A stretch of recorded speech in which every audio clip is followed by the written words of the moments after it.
Okay, this is episode 9 of OverSight. And Thorin. Did you forget which show it was for a second? Out of I all got your there shows? in the end. Listen, that's a secret, by the way, Monty, that a lot of people don't know about doing on-camera work.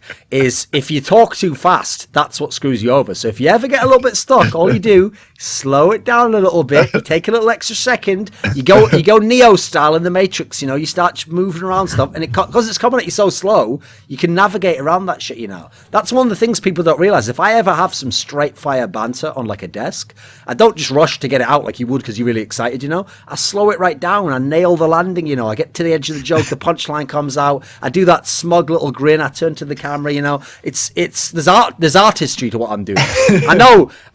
Essentially, I mean, people have actually described me in CS:GO as I am just essentially a glorified shit poster in terms of what I actually do, and I am. But here's the thing: I'm not just an unrefined shit poster. There's artistry to what I do, Monty. I've devoted my life to this. This is my craft, you know.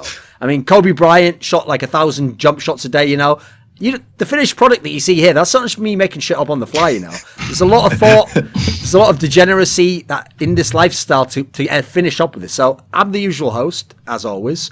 And actually, what's interesting, Monty, is I kind of popped my cherry a little bit, you know. Before this, everyone in OverSight naively was thinking, right, I've vaguely heard of this Thorin guy. I think he's just like, you know, he's doing a good job as a host. You know, he doesn't try to like insert his own opinion too much because obviously I don't know that much about Overwatch, even to this day, you know. Like, it's not a game I've played as much as the other games. And so I do, in general, try to do more just the strict, like, moderator, host role. So they're all probably thinking, like, oh, he seems like a reasonable enough guy. And now they've got their first taste, Monty. Now they've tasted the outrage, the anger that naturally is created when I'm within a community. Now I notice a lot of my fans have arrived again. I say my fans. They're people who just avidly follow me and repeat certain stories from days of yore, you know. There's always the same stories, Monty. You know the old tales, the Bard's song, as it were, you know, Poland, Reginald, all the classics.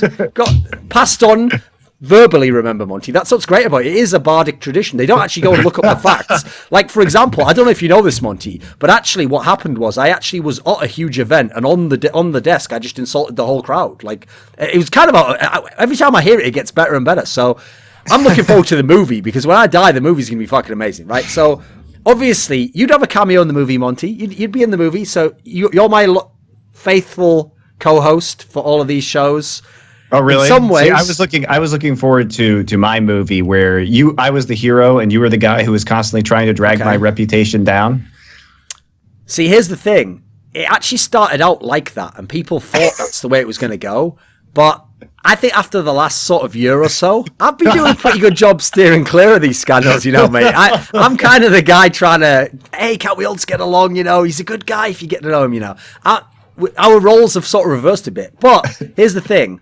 I haven't got the hubris to imagine it'll always be like that. It might go back the other way again. I mean, on topic of which, we're in Overwatch so mate. We're just going to be in the scandal pendulum, swinging back and forth from Thorin to Monty forever? Basically, yeah. I mean, I don't think we'll ever be universally loved, but that way. That ship sailed a long time ago, you know. I don't feel like that's even a possibility to hope for at this point in time. The trick is, Monty, and I think you've realised this in your career as well, people don't understand that the secret in my career was, actually early on, I didn't always give my opinion, especially if it was a controversial one. Sometimes I would think in my mind, like, if that's a bit too controversial, like maybe you just keep that to yourself or something. And what people don't realize was, I thought to myself one day, right, because I'm not naturally charismatic in a way where I win everyone over and I'm like a very easygoing sort of person, I realized I could never be the most popular person. I'll never be the most liked person. So the secret instead is to be liked by some people. And then this is the secret. The people who dislike you, you have to make them dislike you in a way where they don't just say, like, I'm just tuning this guy out. They dislike you, but in a way they're an anti-fan. You don't want haters, you want anti-fans. You want people who actively follow your career, hoping it fails, despising everything you say, but they can't wait to hate the next thing you say. That's the secret, right? That's what we've mastered. And also, they will find clips of your content and then share them to be outraged. And they will also make sure that they watch it so that they can attack every little point that you say, right? So in a way, you still win. I know the strategy, man. Like, you know, the ones that are like, listen, their content is pure trash. Like, I don't even watch it anymore. And here's what they said at like minute 39. That was totally wrong. But like, wait a minute, are you watching this or not? It sounds like you're watching every episode. Now, if you do watch every episode, you'll know that the thing that changes every episode, aside from our sort of mutual admiration society, self-aggrandizement of what we do on the show, is the guest. And obviously the guest for this episode, see, we finally got there. Only took 5 minutes, mate. That's a pretty short intro, actually. You don't know how bad this show can be sometimes. But our guest for this episode is SureFour from Cloud9. Now, hello. In the past, we have had someone from Cloud9 on the show. We had a Korean fellow called Bishop, who was the coach. And at the time, he was the trial coach. And we stressed that. But is it safe to say, after kind of the pretty good performances towards the end of Apex, he is now officially the coach, right? Yep. And signed and moved down. What are your thoughts on that? Like when you brought him in, was the notion that if you got in a Korean guy, it was going to help you get an insight in how the Koreans play? Or did you just literally get him thinking just a good coach? Like, what was the thinking on getting him? Well, originally, when Kyle stopped to be a coach, he got an offer to go to Envious, and originally Bishop was Envious's coach. Yeah. But so at the time, Kyle went over there, and then they had two coaches. But then some stuff happened where Bishop didn't like where he was, and then we heard about it. So Jack messaged Bishop, and we've always wanted a coach because Overwatch is a really hard game to like communicate with your teammates without a coach. Because a lot of things can get like lost in translation or sound like personal attacks. So then he came over. Yeah. So essentially, it was sort of like a wife swap type situation. Yeah. Yeah. No? Well, except Envy didn't get anything in return. Well, so it was more like some sort of polygamous cuckolding situation, to be technical. Okay. Yes, Envious got cuckolded, Monty. We can all agree on that, right? So, I've got a question for you, SureFour, which is obviously you are well known as the DPS player of Cloud9. You play one of the star roles.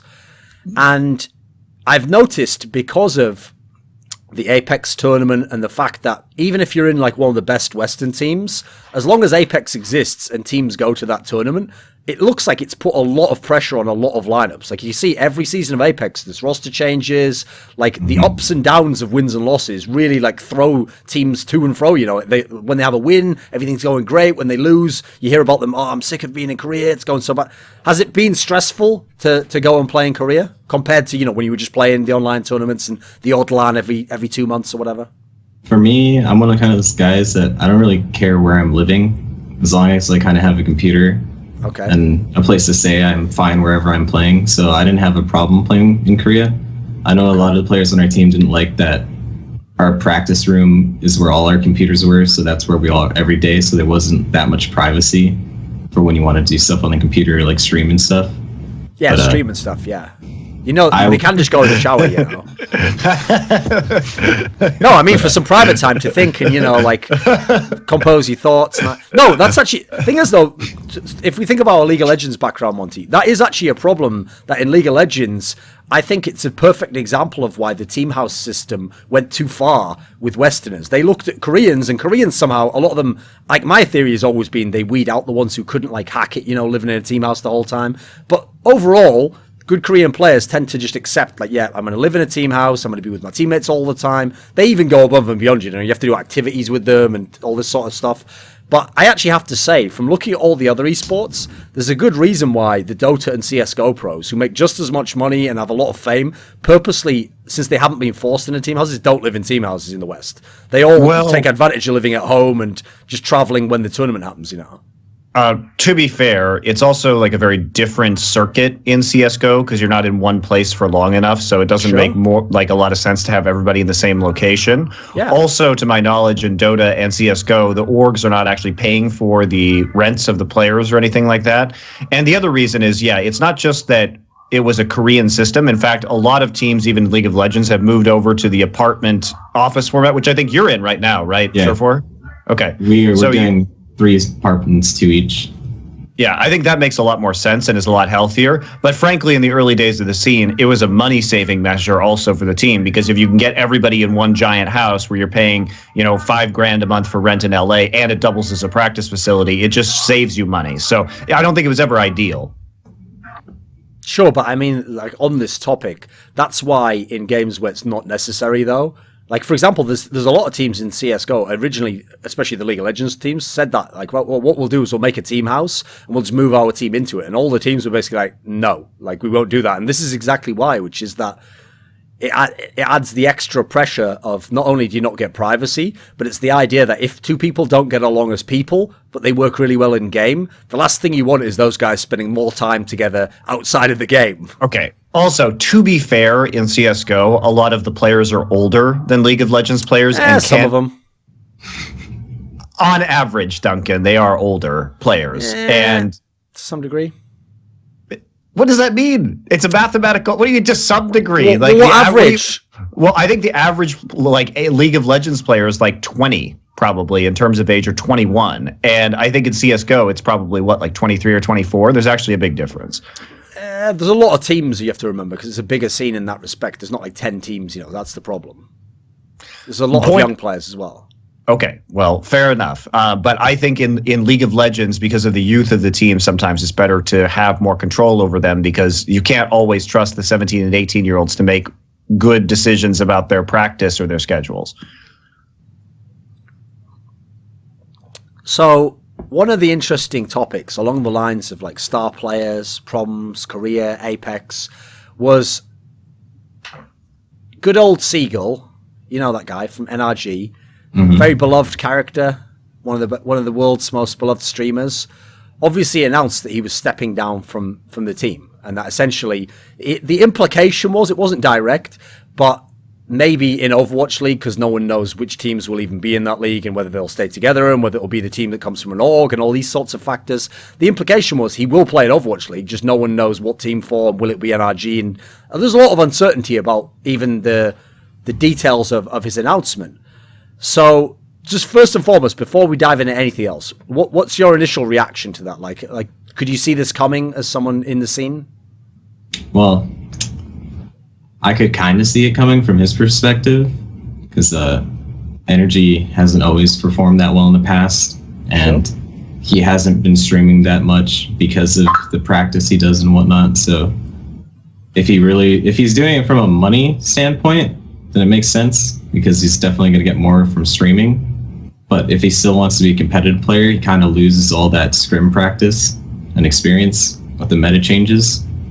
But I don't know him. Do you see that it's a big deal that, let's say he misses like 2 meta shifts, but considering he will entirely miss maybe 1 or 2, is it that big of a deal if he's practicing? Obviously, to a certain degree, losing out on synergy with teammates and losing out on that practice is a negative. But if he's just going to take, a break for the next few months, does it actually matter, that much? Like, could you do the same thing in theory? Just go ahead, take a little breather before Overwatch League starts. Would you be confident in your skills going into Overwatch League if that was the case? Or do you feel it would be detrimental to you? I would still be confident, because I would still be playing the game. I played off stream as well and just hone the champions I like, because I also have a secret account where I just practice random heroes whenever I want. So I would just play random stuff and still keep it up to date. I mean, I actually think it's not that big of a deal for Seagull personally, because if you're setting a goal, it's not like he's not going to have a shot to prove himself. And plus, I do think in a lot of ways, and I know Thorin, you picked up on this in your video, but there's no real issue with him. Because first off, I think it's better for him personally, and there's not a lot to play for right now, and why not just wait till Overwatch League? And I think it's better for the game, because I think that having a big name streamer like him continue to draw visibility towards the title is going to increase anticipation for Overwatch League when people are going to want to see him play professionally. So I actually think it's probably the best choice he could have made, honestly, given the circumstances, because I want him to be personally successful. And I think it's not only his personal success, but I think it's the community will be successful as a result of his actions too. So, I mean, I appreciate what you said in the video about him leaving his teammates high and dry to a certain degree. But also it's like, what were the stakes of these competitions? Not like Energy is not going to try and get into Overwatch League and be competitive. So I think his teammates will have another shot. It definitely did help with the Alienware Monthly's viewership, I think, when Energy was playing, because everyone just wanted to see what happened. Sure. And everyone did slay that was the fuck also out of a morbid curiosity, right? Because exactly. This has been a team that has never done well. I mean, realistically, they've never had any kind of even mediocre results. They've always been on the bottom end of things, and it has been sort of a fascinating disappointment. I think what I wanted to add, though, and I know you touched on this a little bit in your video, Duncan, but to add some more context, there was a significant management change at Energy right when that roster shift occurred for, Clockwork and Numlocked and those guys coming in. And I think that as a result of the management change and the new management trying to get a handle on the situation, they put a lot of trust in the players to select, not just Seagull, but the players themselves from my conversations with them, to select the new members of the roster.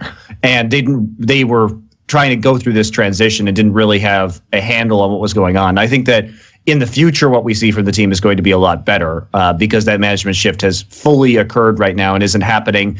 Like the management shift happened in the middle of Apex, in the middle of the Overwatch World Cup, and it's a very different environment now. So hopefully that will, a lot of the problems with Energy will go away. Sure, but I mean, here's the thing. I even pointed out all the context that you just mentioned there, that as an individual, I can totally understand all these moves. Like, for example, since the team hasn't had success, it's absolutely a viable option to say, let's not be on this team anymore. And if there's no lands, to say, let's take a break for a while. And you know what? If what made me popular was streaming, let's do that again. And then let's kind of start fresh in Overwatch League. My bigger problem was that I don't think there's any, no matter what level of culpability you thought he had, I think it's impossible to deny that the team essentially didn't cater to him, essentially. Like, there's certain players who, if you'd known he was going to go in 3 months, maybe you don't kick that guy, maybe you go a different direction, maybe you look for something else. So it's like, the equivalent I would give would be, in the NBA, everyone in theory negotiates for themselves, right? They negotiate their contract with the team, and in theory, it's up to the team to decide who plays for them. But if the star player says something along the lines of I'd be a lot happier playing next year if it was with this person rather than this person, and then you cater to that person, and then they just opt out of their contract and leave anyway, you are going to feel a little bit like, what the fuck? What was this dude like? Yeah, I thought you were all in on the project. I do agree with that. And even here's the thing: is that I have a lot of the same facts that you do in that video, Duncan, and I agree with a lot of the information that you had. But I think there's also the possibility, and I know Seagull was posting in the thread on Reddit about your video and saying he was busy with the Overwatch World Cup and wasn't really a part of the process that decided on the final iteration of the roster that showed up in the last game at Apex and at MLG because he was too occupied with competing at BlizzCon. But that said, I mean, there's still a culpability to it, and it's sort of inaction in that case, right? Because he is the star player, and he knows at some level that they're building this team around him. And for him to vacate, you were the one who's saying maybe he went too far in selecting his teammates or forcing them through. But there's the opposite case could also be true if what he's saying is accurate and honest, is that he was sort of, I guess, willfully ignorant about the fact that they were building the team around him and didn't have enough of a say in certain aspects, right? Allowing people to be selected for the team without having that insight, or even his teammates doing it instead of him. So I don't know. I think it's a really complicated topic. I mean, also on that kind of a note of exactly who was responsible for which exact move, you're never publicly going to get that out anyway. For example, from different sources, I heard different things, and all of these sources were people literally involved in the scenario. There was people who, definitely know one way or another whether they were in a team or out of a team because of reason X, right? I will ask you this, SureFour. Since we're not going to see Seagull for a while, he's going to go back to streaming. We're not going to see him competitively, and obviously he's not going to be, the name in NRG. Give people some insight, in the early days of Overwatch. Was he actually, in your eyes, as the pro players, was he going to be the star, or one of the big star players who should be I mean, in theory, you have the star players, you can have the best team, right? Was it that sort of a situation? Or have I overblown it and romanticized how big his streaming presence was? What did the actual pros think, do you think? Well, Seagull's definitely a really good projectile player. His Genji is very good, but he's not that crisp in hit scan type of things, Soldier and Tracer and McCree. So back in early beta, when it was like double Genji and stuff like that, he could definitely carry his team. But I think once it went to single hero limit, and you run like a single Genji, or if Genji fell out of the meta, the team wasn't as strong because he didn't have as much variety in his heroes. So, but I think if he moved to an off-tank role like Zarya, he'd be a lot stronger.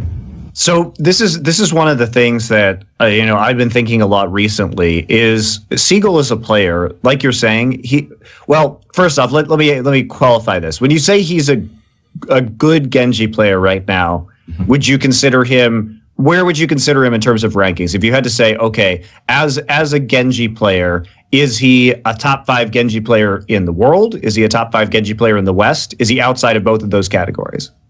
I think in the West, he's top 5, but Korean Genjis are definitely a little bit a class above Western Genjis, because a lot of the Korean Genjis are like one tricks, and they just like grind the shit out of that hero, and they just like know all the ins and outs. But Seagull's a top 5 Genji in the West. Because and then let's broaden that out. Is he a top 5 projectile DPS player in the West? Can he hang in there with some of the other projectile DPS players? Like, is his Pharah up to par on the same level? Back in closed beta I haven't seen much of it recently, so I don't know if he's practiced it enough or not. Let's take all of the projectile. As a projectile DPS player, do you think that Seagull is a top 5 projectile DPS player in the West? Because I would say no. Yeah, Genji, he's up there, but others, I think, like Pharah, I don't think that much. Weird, but Junkrat is a character he's really good at, but you never see Junkrat anymore. I mean, Mei, he's a pretty good Mei player. He's a really good Mei too. So he's like, if not in the top 5, the top 10 in like all projectile. So, but here's the thing: is like when I've talked to Seagull, and my interactions with him, and talking to other people about his mind for the game, is that it seems to me that Seagull's biggest strength is that he has a very good mental concept of how Overwatch should be played, and he's very intelligent when it comes to strategy, and he's good at analysis and picking things apart. And for me, like, I guess where I think Seagull should be going in terms of his career is not only as a streamer, because he's very good at that as well, but in order to, I think, move forward in the professional scene, I just don't think he has the chops to be a top-level DPS player. And I don't think it's really maximizing his skill or his value either. I think that if you put him into, like you're saying, an off-tank or a support position, where he can contribute more to shot calling and to engages and to decision-making around the team, he would actually be much stronger in comparison to his peers and other pro players in that position than he would be to DPS. I just don't see what he brings to DPS. I'm not saying he's bad. I'm just saying he's awfully mediocre a lot of the time. If you take his whole presence, and like if you took him and took the burden of mechanically carrying a team off of him and put a burden of leadership and of strategy and of shot calling on his shoulders instead, he may shine in that role in a way that he just can't as a DPS player. So I guess that's where I was coming from. And as a DPS player yourself, like, obviously your evaluation of him is very interesting and is obviously a very top tier DPS player. I wouldn't say the same thing about you, but I think in Seagull's case, this break could be good because he has a chance to really individually reevaluate his hero pool and his role, which is what, if I was NRG, I would be encouraging him to do right now. Because I just don't think in Overwatch League, there's the thing about these DPS players is there's always going to be another fucking Haksal or who are you, who are like 15 or 16 or 17 years old, who are going to come in and be mechanical gods. And you're not going to beat that most of the time. If you're an older player, you need to start going into different kinds of roles within the team. And I think it's time that Seagull made that transition. Plus, I also, he was actually playing Zarya. Because Tailspin was playing DPS and Gods is playing like the Roadhog stuff. And he's playing tank now. Okay. Yeah. And Seagull's actually playing a lot of Zarya for Team America. Yes, I recall that. So I think that either that or straight up moving to Lucio, could be an option for him. I mean, there's no shame in being a Lucio player, right? It's just, and I know that before people say like, oh, well, Lucio's different now because you can't just sit in the way back any longer and be like the dedicated shot caller. That's true, and I think that's actually healthy for the game. Lucio's a DPS now. Yeah, it's true. But still. He has more DPS than Sombra, and Sombra's a DPS hero on offense.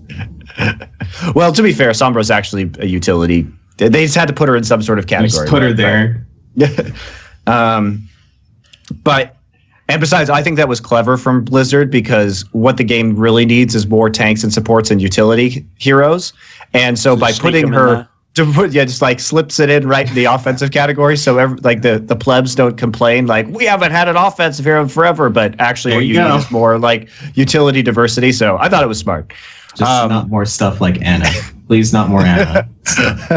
I also think though in this idea of like moving Seagull to another role, if you're someone who has a good conception of how to play the game and like how ideally it would be played if you had good players at all the positions, there's also something to be said for the idea that in that case, you as someone who, having done the DPS role, might then be suited to know what that player needs. So if you can play a facilitating role in that respect, or a shot calling role, if you then get in someone who's really good at whatever your weakness was, you weren't good at this particular type of DPS, you could probably set that person up better than a lot of other people can, I mean, I think in other games, I know a lot of players who started out like that. They were a star or they were a more carry role, and when they switched over, it obviously has to be someone who's a very cerebral player, it can't just be someone who's just mechanics. When they switch over, that's part of why they're so good at kind of like helping someone like that. They know what that guy's thinking at a certain point in the game or what he needs to support him.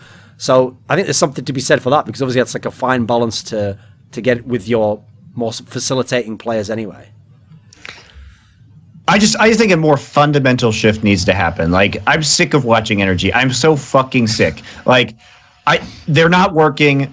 Nothing has worked that they've done. Stop doing what you're doing. You need to make a more fundamental transition. I suppose, to their credit, they have tried many, many different things at this stage of the game. Like, they actually have made a lot of moves, and I respect them for not just resting on their... Yeah, laurels isn't the right word because they've never actually won anything, really. Resting on their trash. Here's the thing, Monty. They were in that Bane pit, and they didn't just sit down there and chill out like that old man. They kept trying to jump onto that rope. Now, obviously, they never made it. They never climbed out the pit, but they kept trying, and we must at least congratulate them for their efforts, right? If nothing else. That's true. So anyway, they're in their Bane pit, wasting away, never becoming a supervillain that's actually terrorizing Batman. But this instance, at least, I think there needs to be something more that's done, and they just haven't had that carry potential or that explosive potential. And so time to make a more serious change. Maybe you start thinking about moving Seagull to a different role, keeping his mind and his star power intact with Energy, and then making other transitions and bringing in other players. So enough about Seagull, speaking about other players. So you have Koreans now. Yeah, Zephyr and Selly. So these are, for a lot of people, these are relatively no-name Koreans. Like, they're not like big Apex stars that people may have seen. So how did you come to acquire Koreans other than Bishop, trying to slowly turn the team into his 100% Korean dream, which I'm sure is coming over time. Maybe it'll just be you. It'll be SureFour and the Koreans in like 4 or 5. And the boys. It was really just Bishop. After we got him at Apex, and he decided he hated Swedes and loved Koreans. Wasn't a lot more happened. He's lived in America. He's a Korean citizen. So he's now just Americans only. He's now fusing his identity. I have so the best of both worlds now. No Europeans, right? So what actually happened with Mendo and Rib, and the decision to go with these new Korean players? Well, our first match in Apex looked good. We did pretty good against them, and then our second match was a bit jumbled. And I don't know if a lot of people had nerves in Korea and stuff or anything like that, but the way we went our practice before that, when we didn't have a coach, was kind of hard, because when you try and you don't have a coach looking at what everyone's doing, and There's not a thing going, hey, you need to do this different, or you might be doing this wrong. So mostly every player is just kind of doing what they think they should do. And then if another player says, hey, you shouldn't do that, or sometimes they might say it in a bad tone because you're into it and you just want to get winning. And it gets really hard because you can't communicate that well player to player. So when Bishop came in, most of us just kind of went, all right, we're not going to say anything to each other that much. We're mostly just going to say stuff to Bishop. We also had someone... Exactly. Bishop needs to be the bad guy, right? Yeah. That way you don't hate each other. That's what Bishop was like too. He's like, you let me be the Batman role. If you have a problem with anyone, just tell me, and then I'll tell them. I'll have little 1v1s, one-on-ones with them. So the decision with Rib and Mendo was like a team thing and a Bishop thing. But at the end of the day, my opinion was I'm just going to let Bishop handle it. I'm going to tell him my opinions on stuff, and I'll let him be the final verdict. And since I'm not... Now, with the Koreans, we're doing a lot of VOD review, but in Korea, we weren't doing that much VOD review because we need to get a lot of practice on specific things. And one of the also hard things about Korea is we were trying to practice dive comp, and dive comp has like a lot of coordination, team coordination you need, and we didn't have a coach at the time. So when you're trying to get really team heavy stuff against Koreans, it got really frustrating because they have really good teamwork and you're just trying to work on yours. So here's where I'm a little bit puzzled. Okay, so you say that it's been really helpful to have Bishop there, and based on your Apex run, you guys won your first match, and it looked pretty sloppy against Africa Blue, but then that's where Bishop had come in just before your Africa Blue match, didn't have that much of a time to make that difference, right? But then you had a 2-week break, right, between the Africa Blue match and your Kongdu Unsia match. And you came back and you looked like a much more coordinated team. You looked way better. You nearly beat Kongdu Unsia. It was incredibly close. Nearly went to the playoffs. It was a huge improvement, right, over a 2-week period. That sandwich between two runs. That was hilarious, yeah. Not for me. I remember that was like, what the fuck? When I was casting. But anyway, despite being a sandwich between two large German men, you guys made some changes afterwards. So this was confusing for me because it looked like Bishop was really having a big effect on you guys. You guys had gotten a lot better. So why make a roster change after that specific time? Like, what happened after Apex that caused you guys to reevaluate your situation?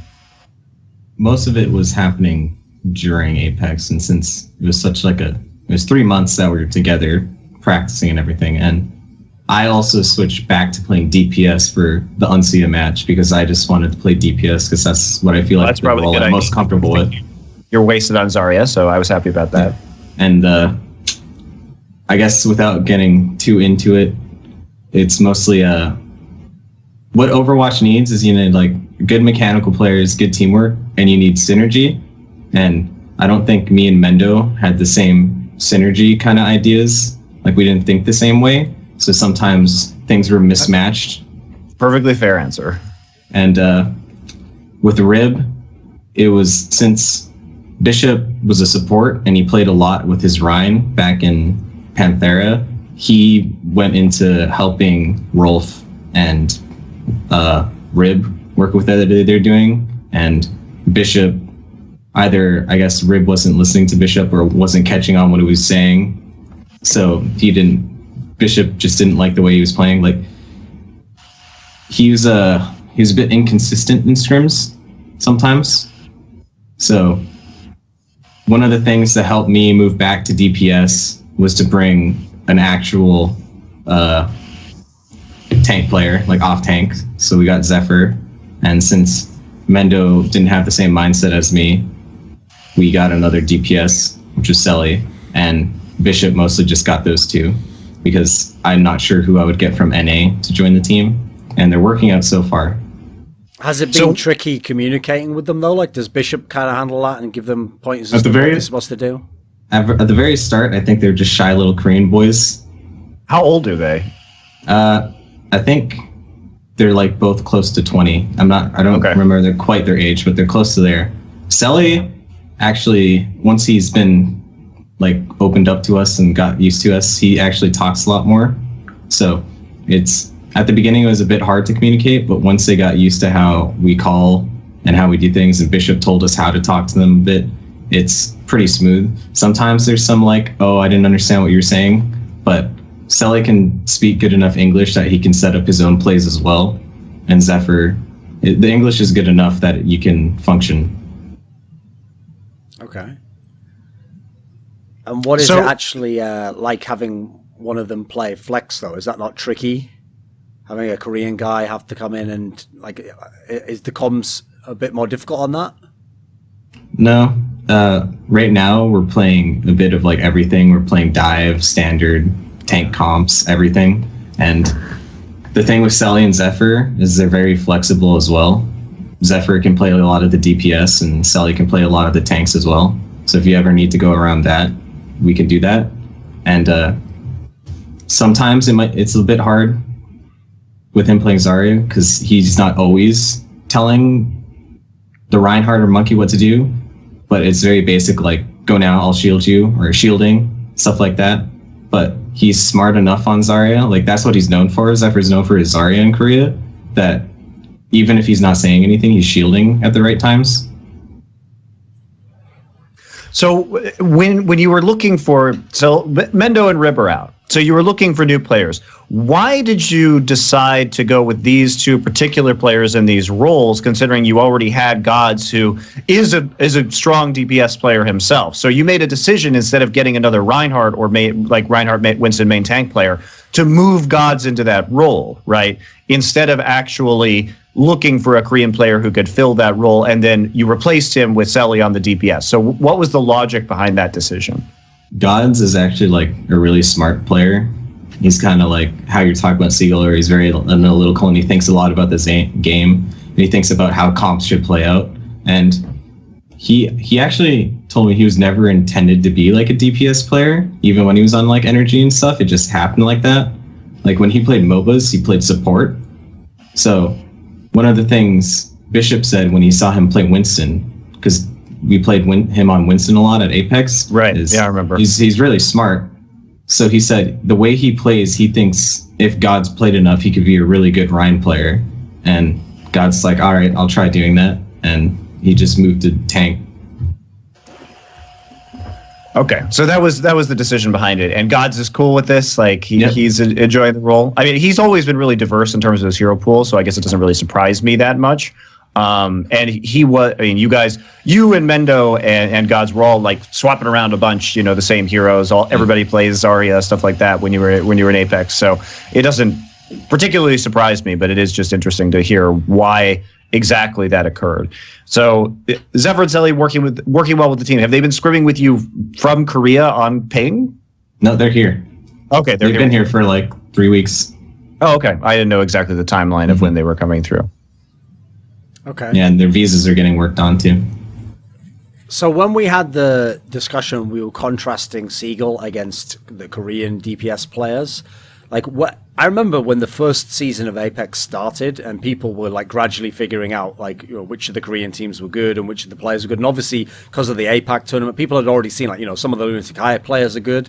I remember the sentiment a lot of people had was like, it's like they begrudgingly, it's like there were stages that they'd admit the Koreans were good at. So first thing they said was like, okay, maybe that like Miro guy's pretty good, you know, maybe they're like, maybe those types of Korean players are good, but you know, the Western DPS players are always going to be the best though. Like they're still just as good as anyone. And in fact, they've, you know, obviously if you take the guys from Rogue or whatever, these players would be the best. How do you think at the moment that the Korean DPS players match up? I mean, obviously in the Genji case, that is a very niche one, you know, that some of them are just incredible on that. But as overall DPS players, what do you think are the best Korean DPS players versus the Westerners at the moment? Like in terms of if we're even or not? Yeah, just how do you see them contrasted? There's a lot of, like, Saya player I remember playing was a really good tracer I played against when we scrimmed against them. A lot of, there could be like a Korean player comparable to like every Western player. Like everyone's around the same level in that aspect, except Genji for the most part. They just have like people that love Genji over there. You know what? I actually disagree with you. I actually think the Western DPS players are generally stronger as an entire unit. I think the DPS is actually where the West really shines. And I think the problem and why you see some of the West falling behind is not because you don't have extremely good mechanical DPS players. It's because the tanks in Korea, the tanks and supports are way better in Korea. And the teamwork is way better in Korea. And that's why, there's that gap that's been growing within Overwatch. That's why any ranked queue feels abysmal. Is that why? Because their tanks and supports are so shit? And just the mindset of players, I think. It's just like, if we think, if we start naming off a lot of the great tank and support players, they're almost all Korean. I mean, obviously there are exceptions. I don't mean to take away from guys like Coco or, Chips or Unco or, we do have obviously some standout supports and tanks in the West. But I think that if you compare their level to, guys like Kaiser and Miro and Jaehong, I mean, it's just like there's so many exceptional tank and support players in Korea.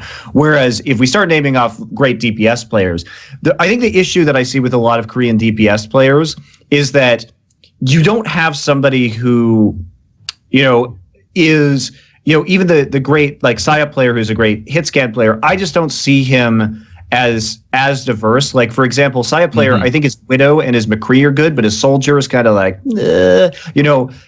you in these roles, I feel like either a player is a mechanical god in Korea on DPS, but has a very small hero pool, or they have a really big hero pool, but they're not as like Libero, but they're not maybe his decision making and his swapping is very smart, but he's maybe not as good mechanically as some other players, right? We don't have like, and I don't think there's any Korean player that's like Tvik level of both like super good mechanically and super diverse in terms of hero pool.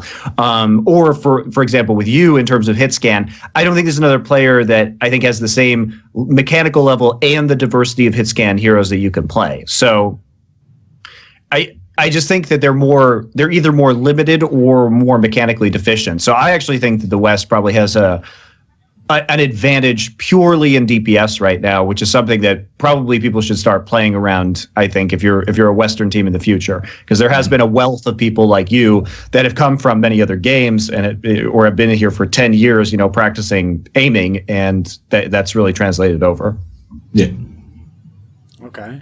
So there've been actually quite a lot of roster moves recently. So if we start with one that is a Western roster move, I want to get your take on this. So in the past, when we've discussed the Fnatic team, SureFour, usually the conclusion is like, it's almost like on one hand, you're like, oh, what great teamwork they have. They seemed like they were a unit that really got along and were on the same page. But did they have a superstar player? Did they have someone who was going to go, like we're talking here, could go head to head with any team's best player? That's where Monte often said maybe they fell down in that area. They didn't have like the one amazing player. So they've gone with this move where they've just benched two players, and currently publicly we don't know who they're getting. So Hafikul, who was actually one of the more recent additions anyway, and Vonathil have been benched. What was your take on this lineup before they benched these players? What did you think of Fnatic as a team? I thought Fnatic had like really good teamwork, and they were really organized in how they like went in on you, and that was off of like scrims and stuff. We haven't played them in a tournament in a while, but they didn't have someone that would just like randomly wipe your team off on a whim. It was mostly based on like ultimates and teamwork plays. Okay. And what do you think of the players that they decided to bench? Like, is this purely, do you think, some sort of internal thing? Did these players, like, were they up to standard, do you think? I thought Hafikul was only okay, and since he's in a DPS player, you need someone a little bit better than that. And Vonathil played Lucio, so there's not much I can really say about that because I don't play much Lucio. If you've seen one Lucio, you've seen them all, right? So, I mean, the way you see Lucio's is like how they manage ultimates and how they like point how their team should be going and how they position. So, and I also did Vonathil step down himself. Okay. That makes more sense to me because my experience of, you see me in Korea, like when Apex is going on, I come and visit the teams, watch scrims, that kind of stuff, try and get a feel for the team. And I will say that Fnatic was very well organized at Apex. They were, they like rented their own giant whiteboard and were, planning out compositions. They were quite efficient, I think, in the way that they were thinking and discussing the game. And their strategic preparation was probably the best of the teams. But again, mechanically, they just really couldn't stand up to that level. Now, part of that was Hafakul, who, while he has had outstanding matches on heroes like D.Va and Pharah, was inconsistent, I would say. And maybe, as you say, not suited to the DPS role, maybe a player that would be better as a flex tank or something like that.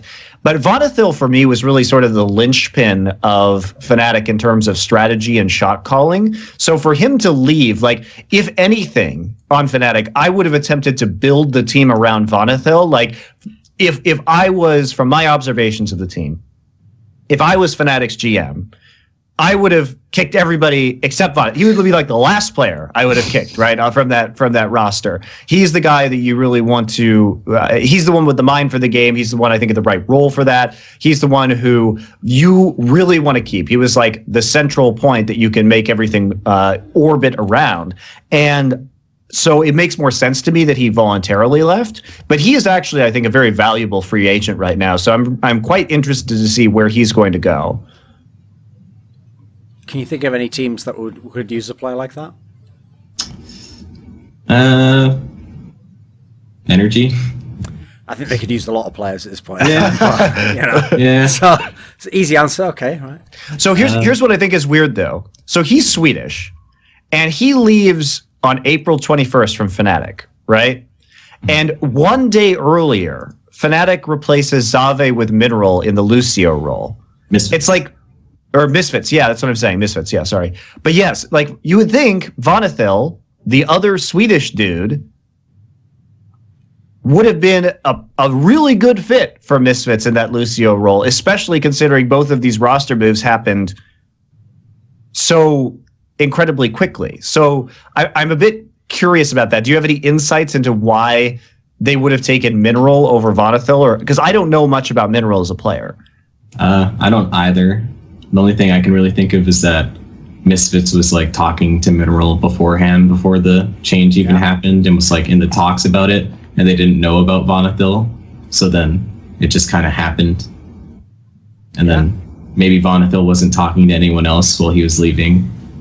And now he's just like free agent. See, that's the problem, Monty. It was one of those awkward scenarios, where you've decided on something, and then right after, the option you'd rather have, and it's like, oh shit, this would be really bad, wouldn't it? Like, I'll give you a quick analogy. I won't mention any names, but I was once, and who knows why I would be in this scenario. I think I would like, someone maybe spiked my drink or something, and I tripped over, and somehow I found myself in a massage parlor, right? And in this massage parlor, the way it operated, Monty, it was in a different country, don't worry, in their culture. Which country was this? I won't say. In whatever culture it was from, this is totally legit, and it's fine to do that. It's bizarre, actually, because Hong Kong, Korea, Thailand, let's go. Yeah, exactly. So what's weird is, Monty, I know in our cultures, actually, it's considered sort of a bit degenerate, to go to these things, but apparently over there, it's all fine, Monty. So I was just, when in Rome, I wasn't in Rome, by the way, but when in Rome, so in this massage parlor, okay, the way it sort of worked was, they brought out some girls, and you kind of picked the one you want, and then you went off to get a lovely massage, and that's all you got, a lovely massage, right?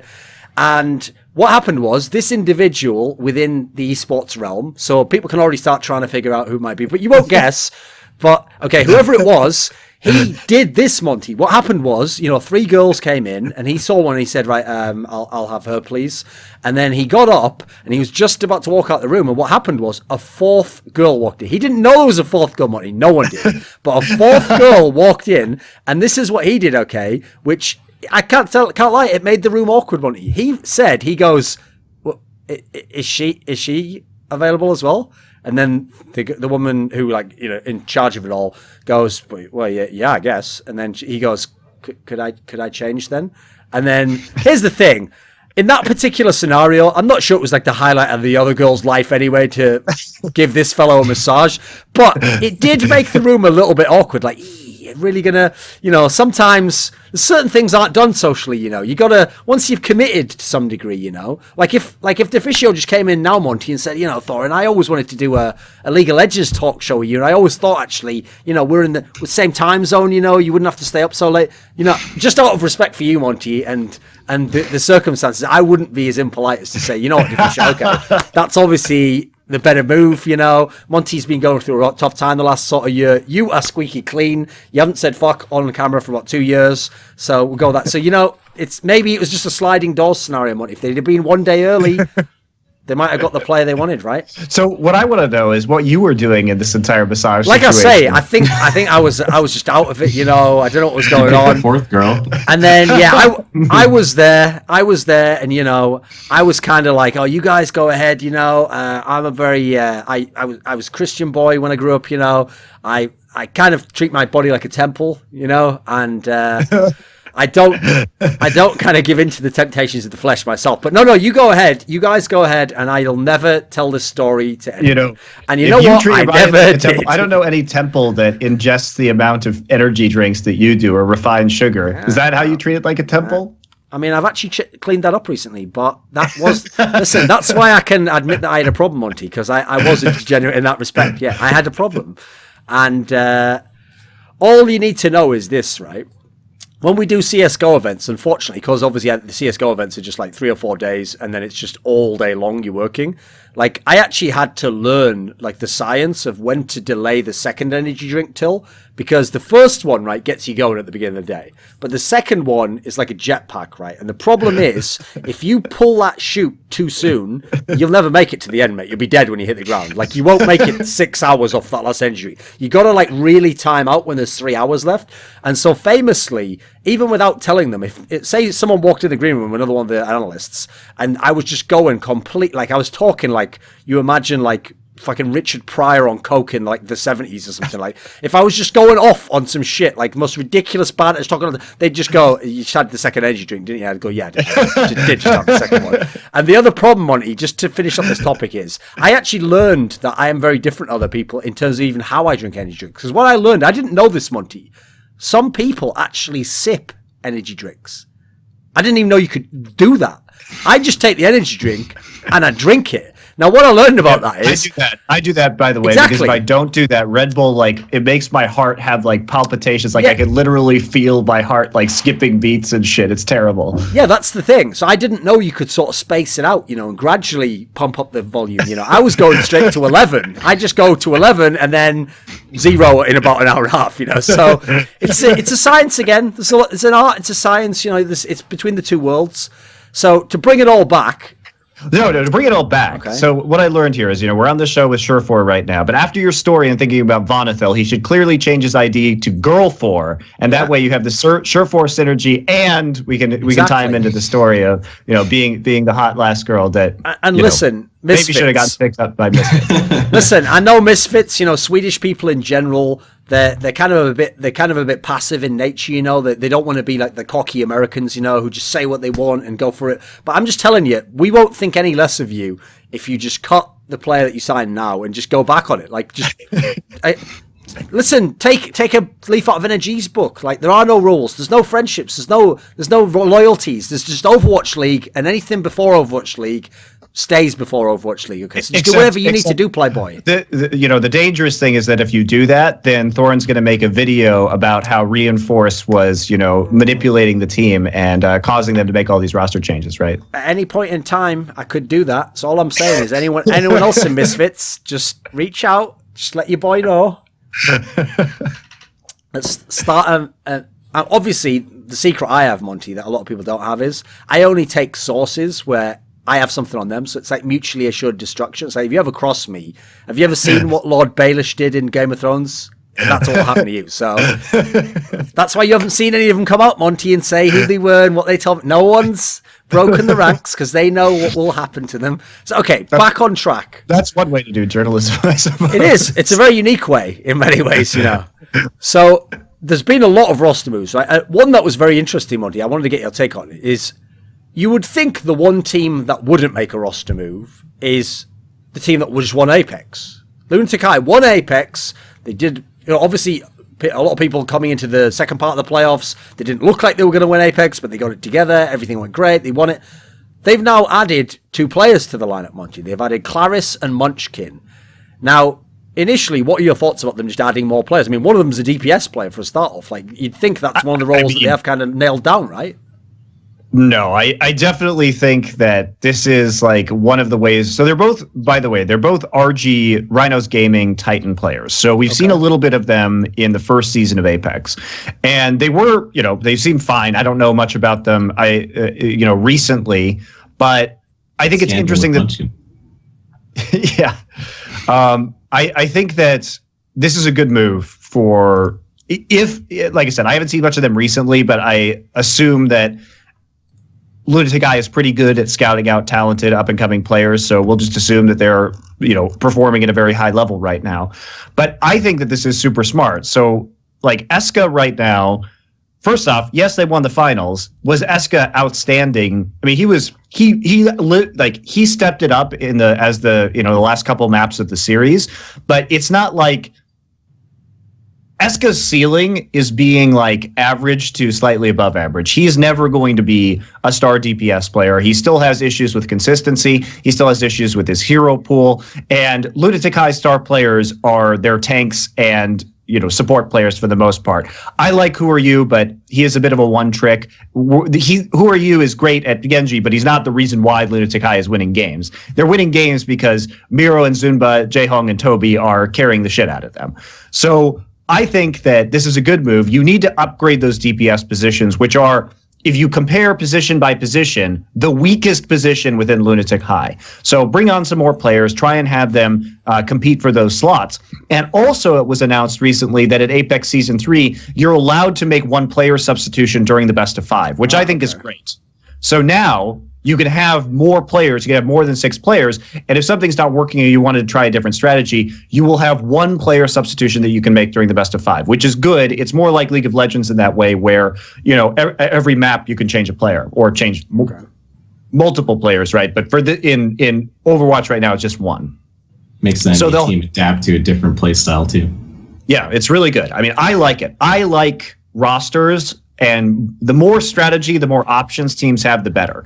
And I think it's exciting that as esports gets bigger, teams are going to be able to afford salaries of more than, the minimum number of players, whether it's 5 in League of Legends or 5 in Counter-Strike or 6 in Overwatch, to be able to play the game. And that way you can practice for specific scenarios. You can have 2 DPS players or 2 tank players with entirely different pools that are specialists in those pools that you can just hot swap, depending on which enemy team you're facing, which strategy you want to take, or even within the match itself. So with those rules in place, I think it does make more sense, because Eska, for me, his best hero is Mei, and on certain defenses and on certain maps, Eska can be very useful.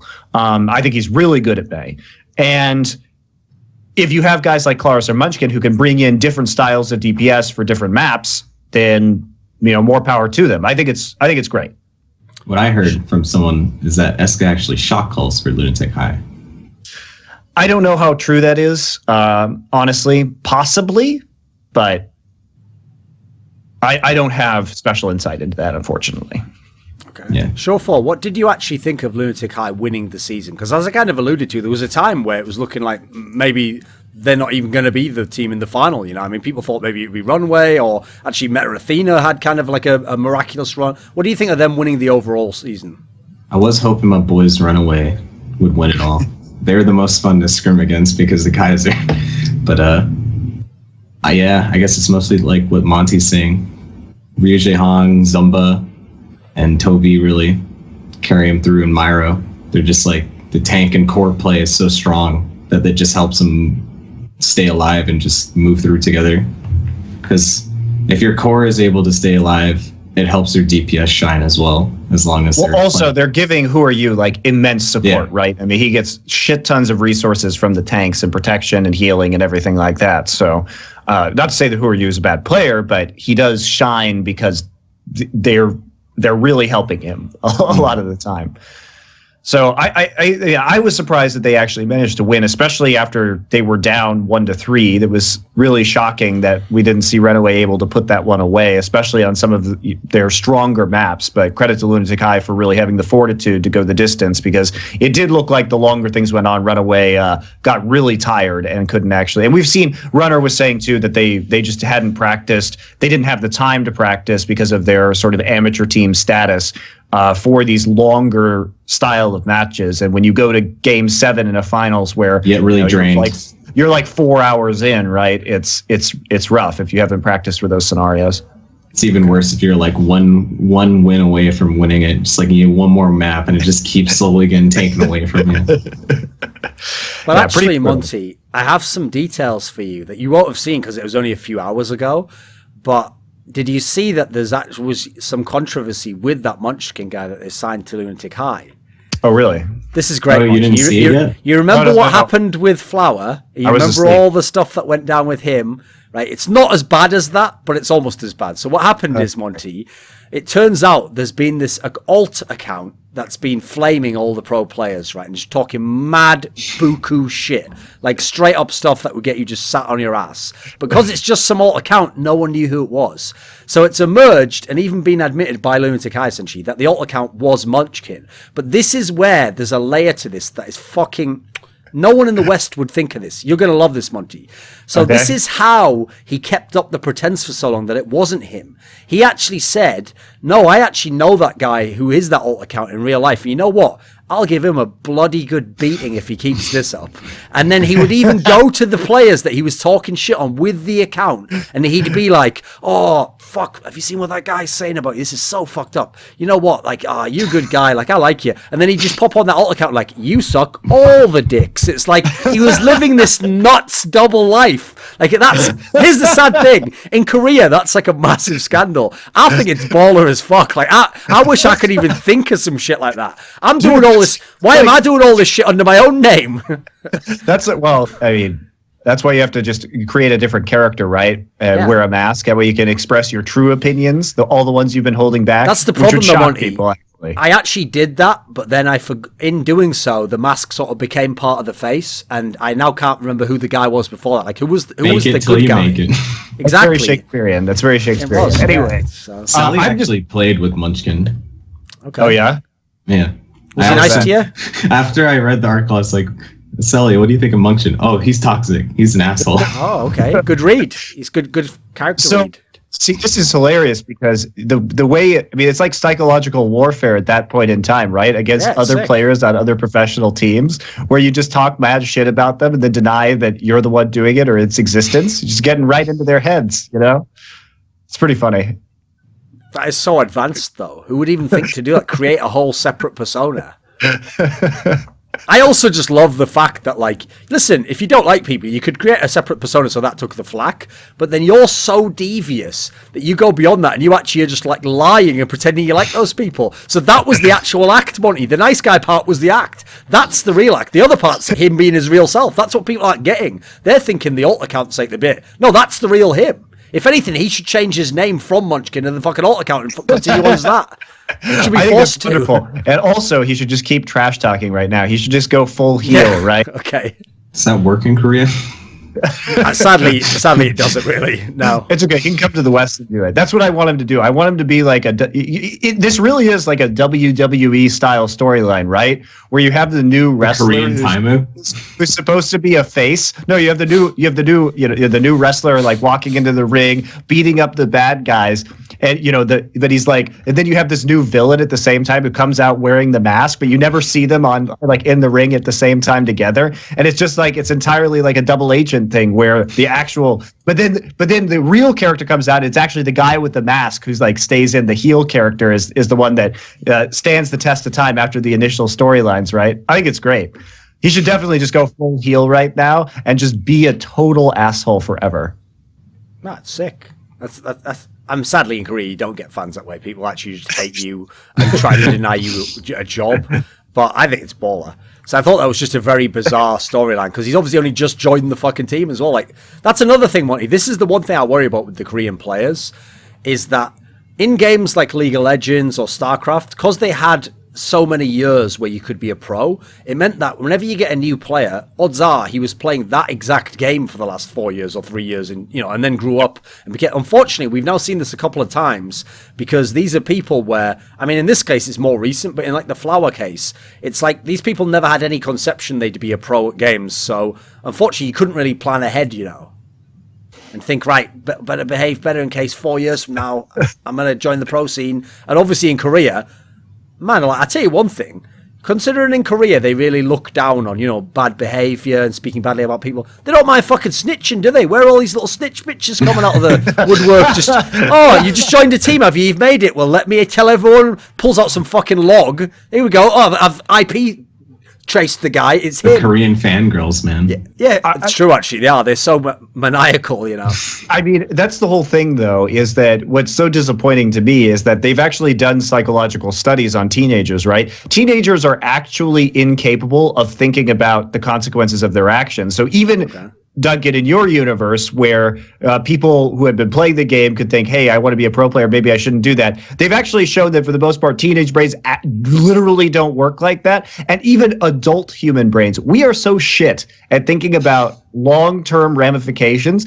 If we weren't shit at that, we'd actually care a lot more about global warming and like all dying or something, but apparently nobody cares. Might as well just do the short-term thing, right? People are not evolutionarily designed to actually be able to conceptualize things that happened in the far future, because we evolved to basically only be concerned about staying alive in the short term because that's what was necessary. And now that's less necessary because the world conspires, basically science and other people conspire to keep us alive for some reason. And so now we have to deal with the long-term problems. But so I don't even understand that as like a concept. When we talk about people snitching on things that people did years ago when these kids were 13, I think it's just egregious and like ethically wrong. So, I mean, it is true that I don't give a shit about global warming. Here's the thing, Monty. I don't even know if it's true. I don't deny it. I just never looked into it. Video anymore, right? I haven't what? That's why you don't have to wear that jacket in your videos anymore? I'm actually wearing it right now, though. That's the thing. So I'm back home, remember? I'm in the UK. You don't know what the UK is like, mate. There's only like a 2-week span where I take that coat off when I'm at home. Otherwise, it's always on. And here's the thing. If anything, it's better. That's my armor there, I put it on. Actually, here's something that's wild that I never even thought of as well. Is that, the actual character Thorin obviously just wears like one of those coats. It does have like a fucking... but fur on the top. I'd never even thought of that. That's just like some mad coincidence. Because obviously, I didn't literally design my fucking house and environment to fit the character out there. I'm not some furry Monty. This isn't like an otherkin scenario where my actual gender is as a character from The Hobbit. That's just a name. Just picked it in that. What is your actual gender? I mean, the old joke is you say trisexual because I'd try anything sexual. There we go. That's the old ones are the best, Monty. We all know those. Like, I've never understood the concept. I've told you about this before. I've never understood the concept of having a type. What type? The type is how many fucking drinks have I had? When's the last time I played? And can I talk shit to this girl? Might she come home with me? That's the type. The ones that say yes. By the way, you notice I carefully set that up at the end. The ones that say yes, that's my type, Monty, and I don't hear anything said otherwise, Your Honour. Anyway. So, moving swiftly on, other people who said yes include, let me see, there was another team. Oh, here's one. They actually did another of those classic swaps in Kongdu, where they sent Bling and Evermore have left Panthera, and Birdring's moved from Uncia to Panthera. And Lucid has left Uncia and gone to Afrika Freaks. And then a whole bunch of players I've never heard of, they don't have Wikipedia pages, have gone to those teams as well. What do you think about moving Birdring to the other Kongdu team? So there has been a lot of hype currently for Kongdu Panthera among the fans. Yeah. I have heard from people that their scrim results have not been spectacular so far. Now, granted, I know next to nothing about Void, and also... yeah, I know next to nothing about Void as a player, so it's a little confusing to me as to what exactly they're doing, or the potential of this roster. And Rascal and Birdring have some overlap in terms of hero pool that make me a little bit suspect, but we'll have to see how they do. I don't actually have a very good read on this lineup at the moment. Also, Waka Waka, like moving over to the support position, apparently is kind of interesting. I do think that as spectacular as Evermore has been on Roadhog, he has been lackluster on a lot of other heroes, and maybe should move more into the streaming realm or being a personality rather than being a professional player. We'll have to see if he goes to any other roster after this one. But I think it's really SureFour. What do you think of Evermore? Who obviously another like one trick basically. Did you ever get to play against him or play any scrims again, etc.? Since we were in Uncia's group and Panther was a sister team, we never wanted to scrim them because they'd probably just share VODs or information. I'm pretty sure they would. Definitely. So I never really played against him. And the only other thing I can really say is I hate Roadhog. So okay. See, here's the thing: you missed a trick. That's a classic Westerner. You were too honest. You should have taken a page out of Munchkin's book, scrimmed against Uncia and a Panthera rather, and just played totally the opposite way to how you normally play. And just then play really bad, and then be like, "Oh, done that's the old switcheroo." Exactly. Yeah, that's exactly what you do. You set them up. You make them think they have the informational advantage. I mean, to be fair, at the time, Cloud9 also didn't know how Cloud9 was going to play, so it was basically pure chaos. You know, who was going to play the DPS roles? We had 3 of them, maybe all 3. Who knows? Who the fuck cares? That's the other problem with Cloud9's rosters so far is that at the very beginning we had our startup crew: Debet, Reaver, me, Kyle, Grego, and Adam. And then after E-League, we kind of knew that Debet would leave. And then Grego and Reaver were also like, nah, we're going to leave too. See, none of them were kicked. They were all just like, Debet's like, yeah, I'd rather work. Grego's like, yeah, I'm going to go too. I don't want to go to Korea. And then Reaver after E-League was like, randomly, yeah, I'm going to leave too. Because he had some issues, some personal issues or something like that. So then we wanted to go to Apex Season 1, but we were scrambling to get a roster. And one of the things we wanted to do was pick up Rolf to go to Korea with. But then Rolf was with Method, and at the time Method was like, yeah, we'll give you Rolf. And then they beat us at E-League for the first round.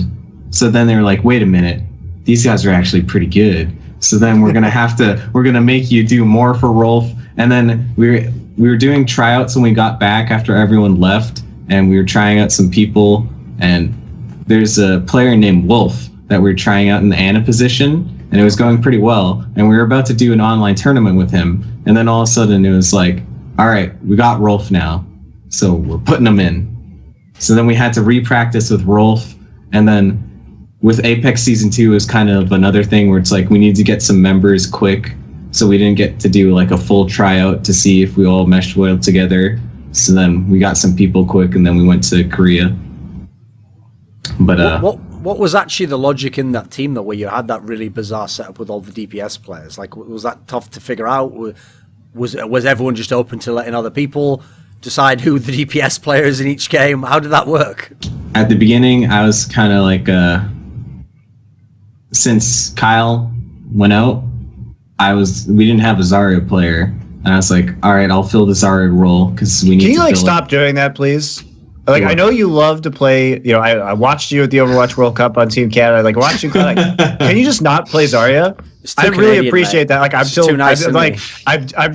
really frustrated, and I'm fucking tired of you playing like Phil as a position. Stop it, please. Here's the problem, Monty. I know what happened. I'm stopping now. Like halfway through Apex, I was like, okay, I only wanted to play DPS now. I just want to play DPS. Right. Here's the thing, Monty. In British and Canadian culture, okay, there's actually a similar trend because obviously the Canadians come from us more recently, where there's a famous thing that you do in polite society, right? Which is say there's one biscuit left on the tray, right? And you really want the biscuit, Monty, but the trick that you do is you say to the other person, no, you have it. And what happens is they're then supposed to reply, no, you have it. And then you get to have the biscuit, right? So obviously, don't do that with an American. See, he didn't realize it. In America, he was like, now you guys can take the DPS roles. Like, it's just not, don't worry, I'll play Zarya. And they were like, oh, cool. Cheers, dude. See you. Well, it's like, shit, now I have to do that. We didn't quite put gods on Zarya because me and Mendo didn't have like a top hog like gods had.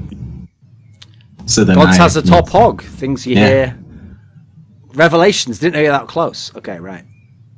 And then BlizzCon, I was playing Zarya because Pokelul's used like the Genji man. Yeah. But so I was trying to play her. No. You need to assert your dominance over Poke. I'm Canadian. I can't assert. He's a nice guy, but he's also Canadian. Yeah, but you're like, I know, it was Team Canada. That's why it was such a fucking disaster, right? So what you do is you walk up to Poke, you're like, Poke, You're a professional streamer. I'm a professional player. Here's what you do. I play the Genji, and you take Zarya and you push shield on me when I tell you to, and then I will win the game for us, okay? So you push the shield button, and I go in, all right? That's what you do. Poke knew how to play Zarya. It's just, I guess I was trying to let him do the Genji. It was better when you guys swapped off. See, the thing is, you could have done it a polite way too. You could just be like, I actually I heard you play Genji. Oh, that's cool. It's a shame you're not going to get there in this tournament, but I mean, I'm sure in the future you'll get your opportunity. So anyway, just kind of watch and learn. Like, I'll give you a few tips if you want. We can duo later, but I'm definitely playing my heroes. Okay. See, what I would have done is I've been like, Poke, I really want to play some Genji on stream, and I know you play Genji on stream like way more than I do. So I think it's fair if I get to play the Genji on stream this time, and you I get to play it a little bit more. Exactly. You can share, Phil. Yeah. So okay, let me see. What was the other move I was mainly thinking of? Well, with World Cup, the next World Cup, I think half of the reason the first World Cup Canada team was a little bit disaster was my fault. Why is that? I wasn't that great at picking at the time, but at the same time, I didn't get the best options. Like, apparently I could pick more people than what was shown to me, but since there's going to be three people, there was ratings. Okay. Since there's three committee members for this World Cup, I think Team Canada has a really good chance of winning the next World Cup. Bold? No. Okay. No, we don't. No. Well, I mean, there is Korea, to be fair. There is Korea. You have a problem. There's also like probably going to be pretty good. There's also Sweden and France. They're probably pretty good, considering that you could literally take an entire pro team from Sweden and France with all their synergy intact right now. I think those guys, committee members, might be onto something. It could be literally like Rogue and Misfits. Yeah, it's going to be like, let's pick Rogue and let's pick this. Yeah, it might be difficult. Also, NIP. It's like just take all the Finns. So, bold statement. But I believe in my Canadians. We can talk about the Overwatch World Cup because that's like hilarious. That I really appreciate that Blizzard realized the mistakes that were made last year in terms of selection and what you do. See, because if there's one thing I hate, Duncan, it's true democracy, right? Oh, it's a disgrace, isn't it? You just let idiots have a say. Don't do it. Why would you? Exactly. See, I try. The masses disgust me, and so when you have something where it's literally just a pure vote from the masses, it almost always turns out to be a disaster. See most presidential elections. So it's better to have the masses choose somebody to actually make the decisions, right? That's why Rome realized that a republic is a much better system of government than Athenian democracy. And see, democracy worked in Athens because it was like one city-state with a very small population. But once you get into like millions and millions and millions of people, tens of millions of people, it stops functioning very well. So what I like is that they're going to have like Blizzard is going to select a pool of like committee members, right? And then the fans have the chance to select out of this pool of committee members. They vote on 3 committee members to decide the team. And then those committee members are responsible for deciding the team, right? So that they can pick professional players who are actually going to do well. And we have a more compelling tournament than like memer streamers like sitting there trying to compete for their country. So I am thrilled that this has been changed. Even though it's in the end just a show match, it is a fun show match in my opinion, and that should hopefully balance things out a little bit in terms of competition. Some of those teams were a joke last year, though. Like France. I mean, I just felt bad because I was like, France, wow, you guys have really good players, and like none of them are here. Do you mean France or Team America? Because Team America's jerseys looked like French jerseys.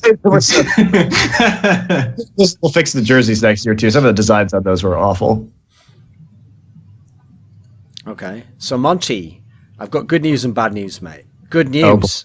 A Freak of Freaks made some changes to their lineup. Bad news. Ahan's still there, DPS, playing their way around him the whole day long. So, like I say, good news and bad news there. What do you think? I mean, they brought in Lucid, like I said, from Uncia. They brought in another player, kicked some players. Is the Freak of Freaks actually good? It kicked Adam and Amon, which Adam was not very successful at the transition he was trying to make, and Amon never really impressed me as an Ana player. So bringing in Lucid, I think, is nice. I was always impressed with him, not to an extreme degree, but I thought he was good on Kong Du Uncia. I don't know who IDK, who ID might be, I don't know. Shortened for I don't know. IDK is one of their new players, so it's a bit hard for me to say.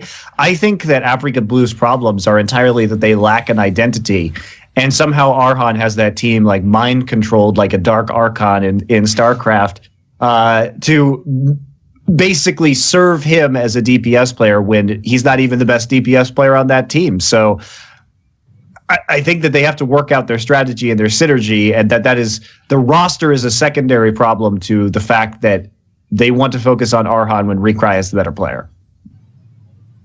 Come on, SureFour. What do you think of Africa? You lost to them, right? So you talk to us about your opinions on Africa. Recry was definitely the most standout one when we played against them. Okay. If you left him alone, he killed you for the most part, and then Arhan mostly killed us when we forgot about him. Just came out with his Genji blade and went in our backline. So when we were all jumbled, that was when Arhan was able to just like pick up our backline. But if we had Bishop a bit sooner, we probably would have just beat them. I don't think they were that good. I agree with you. Okay. Not feeling the hype. They're new players. I just don't have any information on. So again, it entirely depends on them changing their actual play style. Now, one thing you could say is that perhaps Amon wasn't very good at supporting Arhan's very aggressive play style, in which case they may have changed their Ana players so that Lucid would be more focused on taking care of the Genji. Which is possible, I suppose, and that maybe that will bring some more synergy or build more around Arhan's playstyle, which could make them more successful. And I saw earlier in the month that the aforementioned Clockwork actually has joined a team called Gale Force Esports. Not the best name, even as esports with a capital S, but I'll forgive all that aspect. What do you think of Clockwork? Obviously someone with a fairly long history, pretty well-known player. Was it certainly a trying time in NRG, I think we could say. What do you think of him as a player and where he's been? What do you think? Me or Monte? Sure. Anyone. Jump in. I really don't know much about Clockwork. I was never really in the TF2 scene. So he was very well known in TF2, right? I heard he was like the best scout in the game in TF2, and a lot of things I know is a lot of the TF2 and Quake players didn't transition that well into Overwatch. Yeah. I remember watching a stream. He has really good aim. So I don't know if it's just that he doesn't work well in the team environment with Overwatch, or he just doesn't have the decision making. But when I was facing Energy, I remember distinctly in that one match in Gibraltar when they were running that Pharah comp, and he was Pharah, and he was kind of just sitting there the whole time, and he never really quite pushed in. I was just kind of like, all right, I can just sit up here.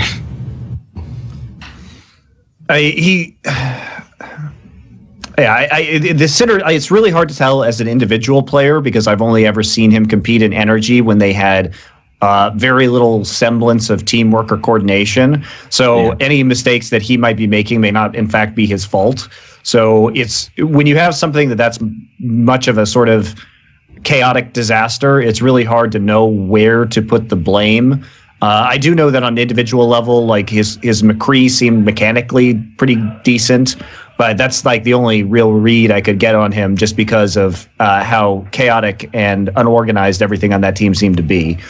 That I could say conclusively, right? So hopefully, I mean, I know his, personally, I thought his attitude was very good when I met him, and he seems like a very stable, thoughtful human being. So hopefully he gets another chance to prove himself. Okay. It's fun to hang out with.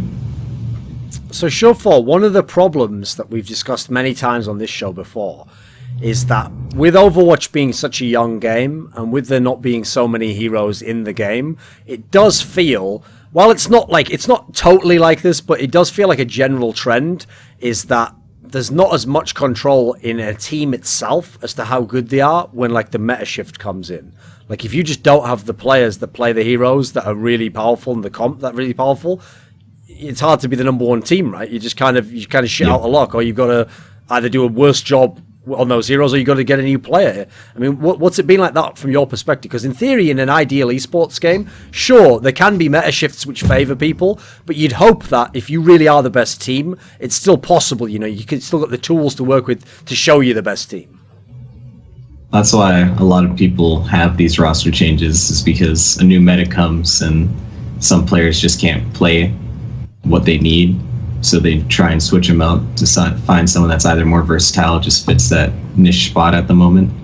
But one of the things with Overwatch is, since you're allowed to switch heroes all the time, it makes it really hard to balance, because you have to make everything good.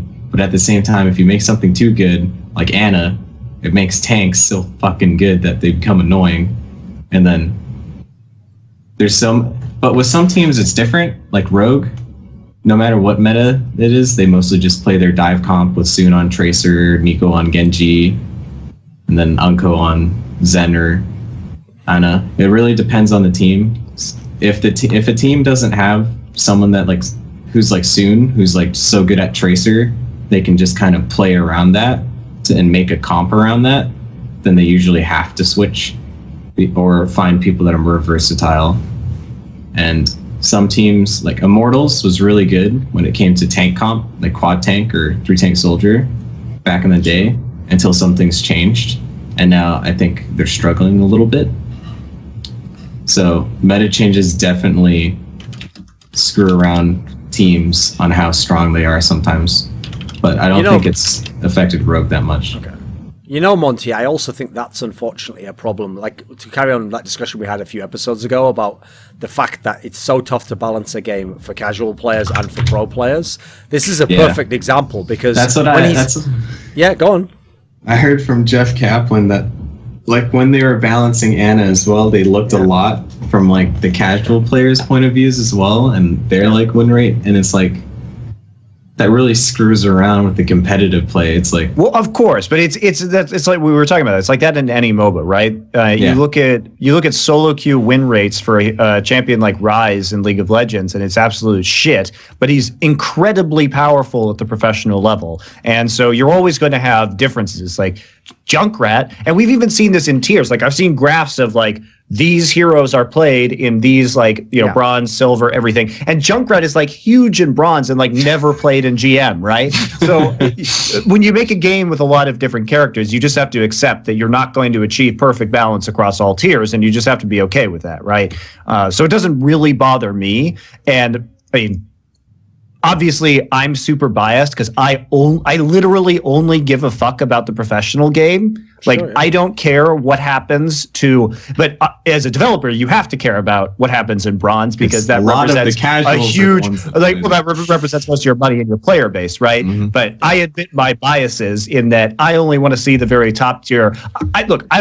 Obviously, I'm not mechanically good enough to play in GM, not by a long shot. My mechanics are garbage. So I don't actually care. I just want to watch the game played at the highest level. But I'm in an extreme minority, right? So, but that said, you just have to accept that that's going to be, the fact of life is that your win rates on certain heroes are going to be really low in lower tiers and really high in different tiers. And, sometimes you make a hero that's good for the plebs, and sometimes you make a hero that's good for the professionals, and them's the breaks. I think the point that SureFour makes here is a very pertinent one, which is that one of the big flaws is when you're making the heroes and they have to be viable for the plebs, first of all, plebs tend to play very individually. So then, to make tanks vaguely viable for them, they probably have to be fairly strong. So then when you add in synergies that the pleb doesn't use, it makes it too strong. I'll give you an example of one that actually for plebs, they never play Winston, right? And the reason why is if you have no synergy and you have no one helping you, you will be dead the second you go in. Yeah, exactly. You will die. I like playing Winston, but playing Winston when I'm not duoing with a fucking healer is a nightmare, because I will just instantly die, right? And then you're watching the pro scene, they're going in, they're doing all sorts of shit. You're like, what the fuck? If you don't know what's going on, it looks like it's super powerful. Well, it is super powerful when you have somebody healing you, because if you are able to effectively use your shield cooldown and your jump cooldown, right? And play around being healed in the window when you don't have them available, then he's just incredibly disruptive, right? And he just fucks up your backline because you can never get rid of it. In like 2 seconds. Yeah, he's like jumping around and shit, and you can't burst him down fast enough, and because he's getting healed, and he's also just moving so much and jumping around that there's nothing you can really do about it, right? Besides like hit him with a sleep dart or something. So yeah, he's incredibly good at the professional level, and we've seen more and more Winston dominance as we've moved into this dive style of composition. So yeah, and I mean, it's even shit like, you know, you complain about Ana, but Ana at the professional level, when you can shut down multiple ultimates with one sleep dart, like we were watching Jaehong shut down Nano Boost and Dragon Blade with an ability that has what, like a 12-second, 14-second cooldown? You could shut down 2 ults, maybe even 3 if you're lucky, you know, with one ability. Not only that, but when you have teams that are coordinated enough to group up for a biotic grenade or to use crowd control, like a graviton surge, to chuck a biotic grenade in there to anti-heal, like, it's just, I mean, she's ridiculous, right? Yep. If you have coordination, she's a ridiculous hero. If you as a team are calling out enemy ultimates and you know when they're going to nano boost that Genji, she's super strong because the Ana player just knows when to look for it then. Ana also made it incredibly hard for DPS like players to like quote unquote carry, because even if you're dishing out all this damage, as long as she's just healing it, it's not going to die. Yeah. I mean, that's always a problem, unfortunately. Like, when I point it out as a problem, I don't really know what the solution is if you want a huge casual game. Because one of the reasons also why tanks are always going to be, some of them are going to be very powerful, is because they essentially have to make the tank even beefier for the fact that the ship player doesn't understand how to peel someone off, doesn't understand how to get into the other enemy players properly, and so they have to be able to take loads of damage or they'll all die before they ever get there. So you wouldn't have a tank in any of the low-level games if they weren't particularly good. So I don't know how you fix that, though. It's like, it seems kind of like you're in a vicious cycle there if you try changing it, because you're either going to fuck up the whole casual scene or give a couple of things that are super, super strong that every pro will abuse. I think in any MOBA style, like class-based game, you're just going to run into this problem, and the only solution is just to create more and more heroes so that you have more diversity at every tier. Have more counters, you know. Yeah. No, that's always been my approach. That's why, actually, I mean, in general, I did prefer like the Dota 2 approach to balance, which is you don't try and neuter everything so it can't be OP in any sense. You put in lots of different OP things, and the idea is make everything OP. At least there's an option, you know. Like, if he does this, I do this. Then he can do this. Then I can do this. It's like, well, to be fair, I think Blizzard is definitely cleaving closer to that design philosophy than the League of Legends design philosophy of like nerf shit into the ground. Because if you just think about a lot of the abilities that are in the game, like, they're actually like, nobody plays Orisa right now, but Orisa's ult is really strong, like, in theory, right? It is incredibly powerful.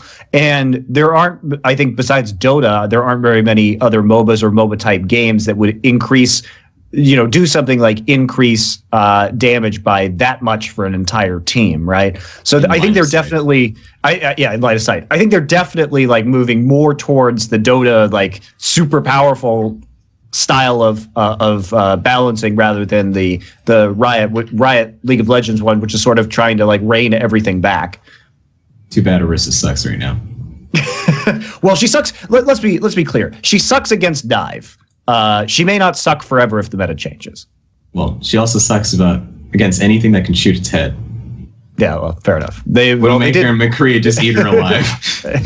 They did change her hitbox, but yes, maybe something more will be done. Anyway, so you were saying, Duncan? Oh, sorry. Okay. Well, what do you think she needs? I think she needs something like a diva thing with her, where most of her health is armor, since she's so slow. Because like right now it's just 400, and it's 200 each. So if it was like 500 with like 400 of it being armor and 100 health, she could actually like sustain enough to like stand somewhere. But right now, as soon as she's not in a barrier, she's just like a meat shield that just like falls over. Fair enough. So, okay, along those lines then, if we can't just nerf things that we don't like, instead we've got to add more things, what needs to be added as like to have more options in the game? Like, is it a problem if every game has an Ana and a Reinhardt? Can that just even out in that sense? Do you need more options for certain things in that sense? In the past, I think usually we've come to the conclusion, like Monte alluded to before, there probably needs to be more support heroes, right? Mm-hmm. Run tanks. What do you think, SureFour? Yeah, I think there's a lot of DPS, and you have the projectile and like the hit scan and the basic tracking, but mostly all the other tanks are like what you use to counter the DPS. So there needs to be more tank and support heroes, but I'm not quite sure what they should do or what they should make. I'm not that creative or okay. So I don't know what they should do, but they definitely need to make more of it. But I remember when they were like, yeah, we made Orisa to be a Reinhardt alternative. Oh God, no. How is it a Reinhardt alternative if you place a shield that stands still on like a 12-second cooldown, that the shield can just die instantly? It's like she's only good on defense as a Reinhardt alternative. On payload on offense, she's just kind of like there. See, that's the problem, Monty. In games where they don't communicate, like their philosophy. Like, I'll give you an example. In CS:GO, they don't really tell us like really why they change. You've been having a lot of problems over there recently, haven't you? So this is the issue, right? Is that when they make a change, it's not only that it's like a change that becomes bad, but no one's really sure what the logic was. Well, here's the problem. I learned. But before you go into the problem, tell people what's been going on who don't know CS:GO right now in CS:GO, because this whole shit is actually hilarious. Yeah. I mean, the Negev one isn't as bad. Like, basically, they did make this, like, really big machine gun in the game that you can just shoot, like, 120 or something from the clip continuously. They made that only cost $2,000, which is less than, like, a normal rifle. Now, the whole thing is, luckily, in an actual pro game, I mean, it's banned in most of the leagues. It's like a gentleman's agreement. But I also don't think it would have that much effect.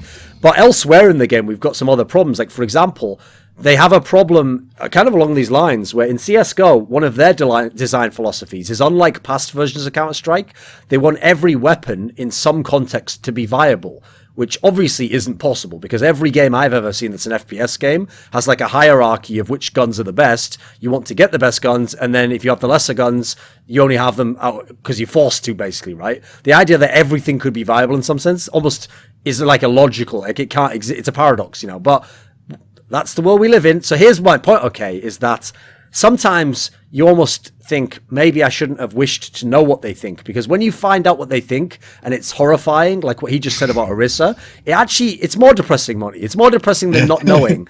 So here's the example I'll give you, okay? So at the moment, one of the big problems in CSGO is that not only are the pistols very powerful, which mean that people can get away with essentially losing a gun round, but then just winning with pistols, which in theory, in the old versions of Counter-Strike, didn't happen very often. Maybe it happened like 1 out of 10 times. And on top of that, they've made one of the SMGs, which is the machine guns between the rifle and the pistol, a very cheap one. It's only $1,200, so that it's as powerful almost as a rifle. So as a result, now teams where before, if you could only have afforded like 2 or 3 AKs, you might say, right, okay, it's too borderline. Maybe we'll just do a save on this one. Now you're like, fuck it, just buy that UMP and then go with this. So the big problem here, Monty, is one of the guys, your old mate actually, Sponge, former in-game leader of Renegades, actually had talked to Valve. So I had him on my podcast, and he actually revealed the reason why Valve have done these weird moves, right? And this is the part, right, that when you hear it, it might break something inside your brain, like a blood vessel or something, because they want it to be, whereas in the old versions of Counter-Strike, maybe a low econ force spy with like pistols could win against full guns, like I said, maybe 1 out of 10 times. Right. They want it to be where a low econ buy could still win, like 4 or 5 out of 10 times. What? Now, here's the genius of that, right? In isolation, it's madness as it is, right? But Lurpus, who's a former player and an analyst, he made the best point of all, which is this. Well, logically, a full gun round against the gun round should be 50%. So you want bad guns against good guns to be 40% chance of winning, but you want good guns against themselves to be 50% of chance of winning.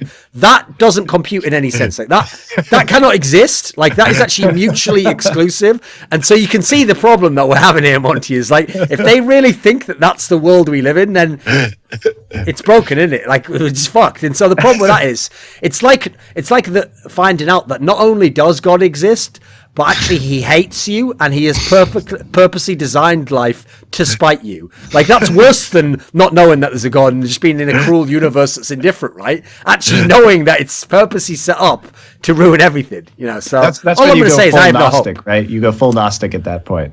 That's my approach. If you've noticed, the game developers, yes, they are the gods that created these worlds. They should be deposed and banished, and we need to reclaim our own individual autonomy. It's not good. Don't let them control everything. Fight the power. Fuck the police. That's my nuanced philosophy on game design, Monty. By the way, though, I'll tie it in, though. I'll tie it into your point about democracy. One thing I will say is, even when it comes to game balance, I only want people, like, I could pick maybe like 3 or 4 people in each game who I think are really smart and have a good handle on game design. I just want those guys to design. I don't want to design it myself. I don't know enough of the nuances. And I definitely don't want fucking the average player to have a say in it. Imagine if the average player could, like, because, by the way, Monty, I'll tell you, it'd be worse than it is now. Because you know what the average player's like who's bad? They're like, the McCree is totally OP. He should move half as fast and not have a flashbang. Like, that's what a random scrub would do, you know. He'd ruin the game completely. Well, I think that we know from, historical discussions, right, that you just have an obsession with god kings deciding everything. You definitely subscribe to, like, the Nietzschean Ubermensch philosophy, right, where when we talk about seeding tournaments, your idea of a great tournament seeding is some a god king basically deciding seeding based on information, like, individual analysis and information, and then making that selection rather than it being any kind of circuit point system or I even go further than that, Monty. You think that's extreme. No, I go further, which is I want to play the group stage out. Okay, so you play the group stage. After the group stage, I don't care what the results are. I then reseed the playoffs, according to myself as well. So even if you do a sick job and you win your group, I'm like, sorry, you're not good enough. It was a fluke. You get to play the hardest opponent. And you're like, what the fuck? This is unfair. And I'm like, is it fair or is it unfair? Again, it depends who you are, I guess. So in fact, I've even said at events before, I kind of could ethically get past the idea of rigging the playoff draw if it just went the way I want it. Like, and people think I'm joking when I say it, like, haha, could you imagine? I'm like, no, seriously, we should literally rig the playoff draw and put, like, the worst team against the best team so they get the fuck out of there as soon as possible, and then put, like, rivals playing, like, match 3 and 4. Like, I'd rig it. I'd go full WWE, and I'd be Vince McMahon, obviously, in this equation. Listen, we all have our own idiosyncrasies, mate. We all have our own idiosyncrasies. And you love God Kings, which is as long as they're me. You've actually said before. Yeah, obviously. That was the line I came up with. The joke was, if anyone ever asks me what is your political philosophy, I say I believe that society should be run by a philosopher God King as long as it's me. Otherwise, it'd be a nightmare, and they'd probably be a tyrant and ruin society. But I swear, guys, if you just let it be me, I'll be really cool. And I know it sounded really bad because I just said I'm going to rig all the draws and actually, like, punish everyone who I don't think is good enough. And I won't lie, I will do that. Like, you notice also that's another trend I have, Monty. I don't actually like underdogs. I hate hope, and I hate the idea of people thinking they can be better. I want the best person to just be like Sauron out of Lord of the Rings and just destroy everyone and live like a tyrant and keep all the little, I call them scrubs, in their place at the bottom of the pecking order. But obviously, if I was to be the God King, I wouldn't do that, what I just said there. So you wouldn't do that? No, I would. I definitely would. That's my problem. I can't even get to be the God King because I'd already told people in advance that's what I'd do, right? It'd ruin everything. SureFour, does that mean you've actually talked to Jeff Kaplan on any kind of regular basis? Or did you just see that in an interview, that thing that you heard about Arisa? That was in one of the developer updates. Okay. Do you have any contact with Blizzard in that respect? Do you ever get to give your thoughts? I'm pretty sure we have emails that we can send to them, but you also are part of the Overwatch Discord, and there is literally the Pro Player Discord, and there's literally a channel that the developers sit in that you can go. It's called Feedback. I don't know if you know this. Mm-hmm. Slasher tells you to post there a lot. I did. And that Arisa feedback I said to post. You go in there and you type your opinions in. So you don't even have to email anybody. While you're busy memeing with all the other pro players and talking mad shit, you can just click on a different channel and there you go. It's been made quite easy for you, in fact. Yeah. This is actually what I find hilarious. You did? Good job. Yeah, I got thumbs up. I got like a lot of thumbs up. Good. And are there people in that channel like is reinforcing there just complaining all the time and like explaining what should be fixed and how broken it all is? Are there some people who are very active? No complaining's allowed in there. It's only constructive feedback. Yeah. It's actually good. Yeah. It's definitely very good.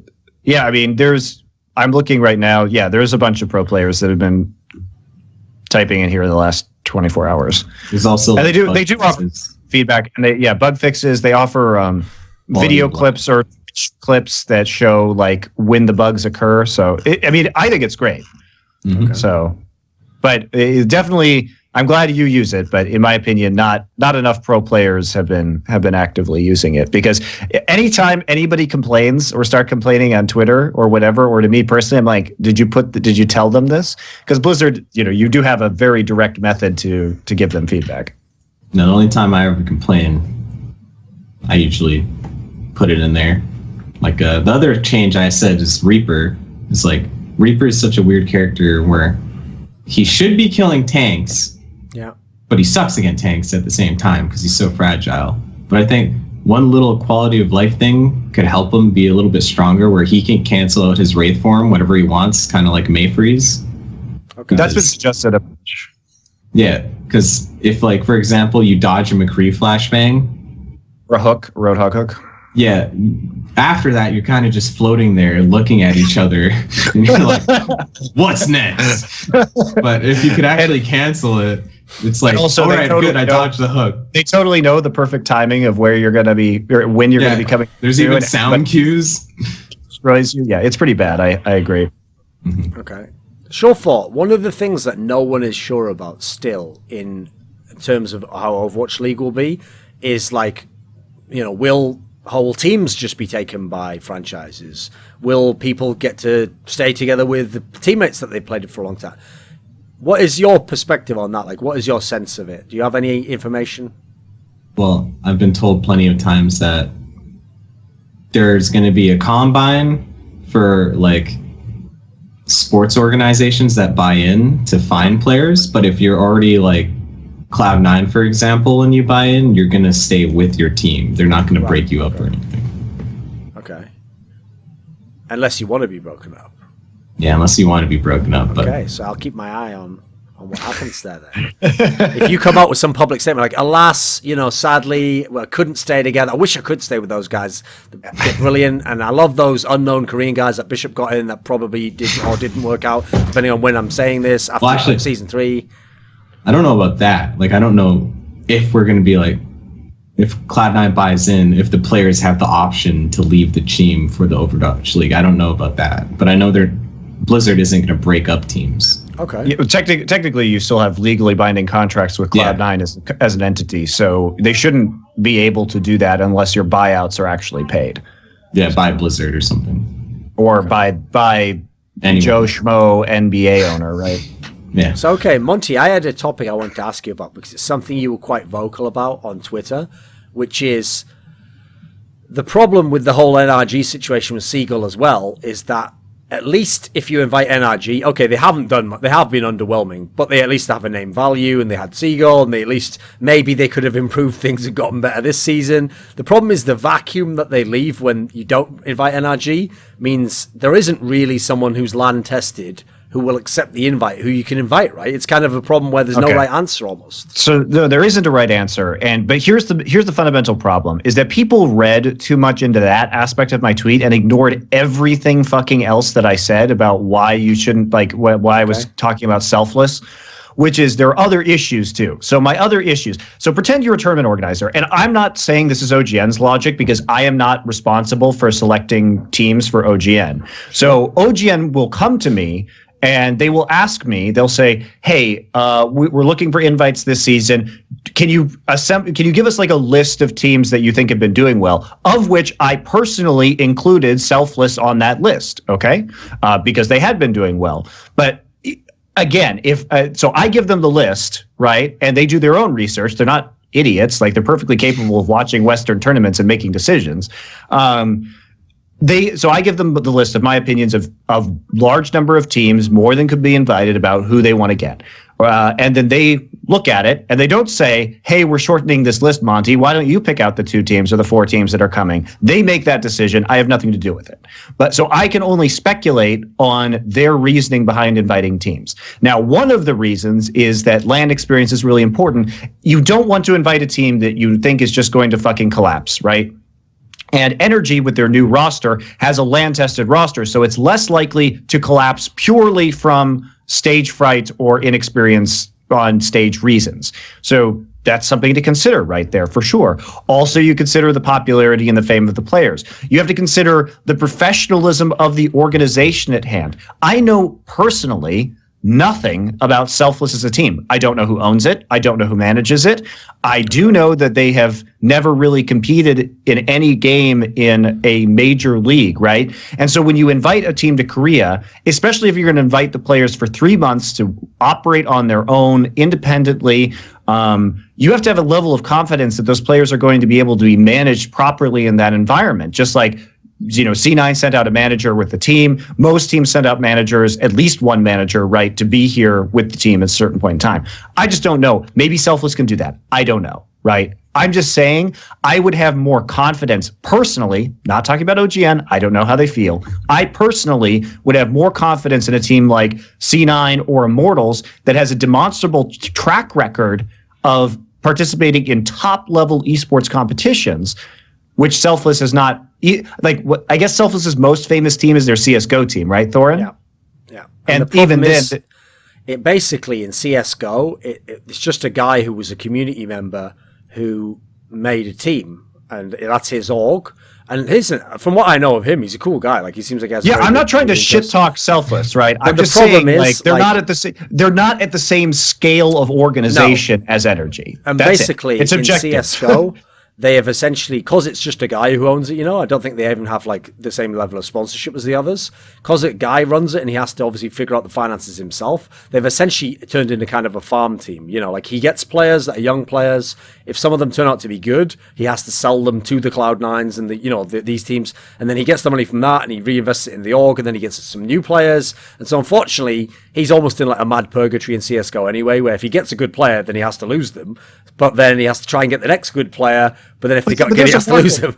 There's a market for that, right? Because player buyout very high, right? Yeah. And you can continue to run an org like that if you are good at finding talent. That's perfectly viable. And there's no, that's cool. I think it's great that there are orgs that have an eye for talent that are able to consistently do that. And hopefully, over the long term, Selfless could turn into a bigger thing.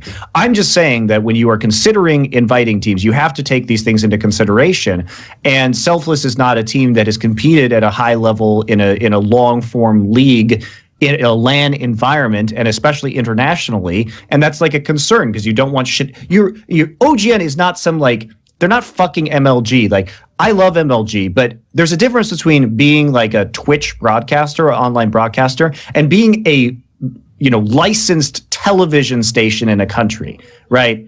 There's a huge difference between these two things where you're subject to a lot more laws about what you can and can't broadcast. You're subject to significantly more scrutiny from the government and pressure that things don't go wrong. And the final reason is because Sinatra has been a player that has been, maybe you have a different experience with him, SureFour, but in my observations, I have never met him. He's been a bit of a loose cannon, big mouth, shit talker online, sort of a rebellious personality. I don't have a problem with that, right? I enjoy those kind of people. But he's, 17 years old? And you're going to put a guy, like a 17-year-old kid who has shown questionable abilities to restrain himself in a foreign country for 3 months, a minor. And I would have a problem with any minor, right? Immortals, I think, is in the same boat where they have some very young players on that team. Realities and agilities. Yeah, like 17, which I don't blame OGN for potentially not wanting to take a risk of bringing minors to live in Korea for multiple months at a time, right? That's inherently risky for a big company. So, what do you think, Monty, about the fact that after all the speculation and not knowing if they're being lands, we're going to see Rogue at Apex? I mean, I'm excited to see Rogue at Apex. I think they've been doing really well. I think they're a pretty strong team. I think SureFour probably has better idea of their current strength, considering he's literally been playing against them. I assume you've been practicing. Yeah. Okay, give us some insight then. Oh, wait, before we go into this, this is a sidebar. The other reason why I said that inviting NA teams from these online cups, not only do they not have LAN experience, sure, of course they haven't had an opportunity, but that still doesn't change the fact, right? But the other problem is that in NA, Rogue was on break for a long period of time. C9 was in Korea and then was on break or changing their roster. Envy was, in Korea and then on break, or, et cetera, et cetera. So you had most of the NA teams and the teams that are normally based in NA and practicing, they weren't even competing in these online cups. So it's really hard to say if, and Energy wasn't competing either. So how can you say that Selfless is like a top 3 team in NA definitively when like so many of the NA teams or the teams that are based in NA were competing or on break for an extended period of time, right? They could be the 6th or 7th best team for all anybody knows. I don't know. So that's just another reason, is that the competition really wasn't that high, right? Because people were in Korea or they were not playing at the time. Okay. So anyway, what do you think about Rogue? I know Monty doesn't think scrims don't matter that much, but Rogue is really good. They do really only play their one style, which we call the Rogue comp, which is the Soldier, Zen, Lucio, Tracer, Genji, Winston. And they play like a 3-3 system where AKM, Unco, and Wins are playing with each other, helping them keep each other alive. And AKM isn't really playing too aggressive. He's mostly just in the back line shooting you, applying extra damage, while Soon is doing whatever he wants as Tracer, but not being too aggressive where he'll randomly get picked off. It's like very meticulous, and when he goes in and out, he makes sure that someone's distracted when he goes in. And Nico's a really good Genji, so he doesn't die that often, and their monkey just jumps in and creates the space for them. But Cloud9 also adapted their style, so we copied them a bit, but we can also play standard. And Nico also said before on stream, we pretty much go 50-50 at times. So, but I think Rogue is really good at the way they play dive. It's not like too aggressive where if they over-aggress, they'll just die and then just lose this dive. It's planned out on how they do it from the way we play against them. And they kind of adapted the Selfless kind of strat where on some maps they hold the spawn so they can waste so much cart time if you mess up. How do you think that style will actually fare when they go against all the Koreans? I think with the Koreans, since the Koreans have really good teamwork, if the Koreans are also really good at dive, if there's Korean teams that are really used to dive and dealing with really good tracers, Rogue might have some trouble. Which is basically all the Korean teams have at least some experience dealing with that, because there's like half the teams do that shit. So so I think Rogue will do well in Korea, but they will have trouble against the good teams because they'll be used to dive. Because obviously the interesting thing is they're in the group that has Lunatic-Hai and Panthera, so they've been it's a baptism of fire to start out their Apex journey, I guess, right, Monty?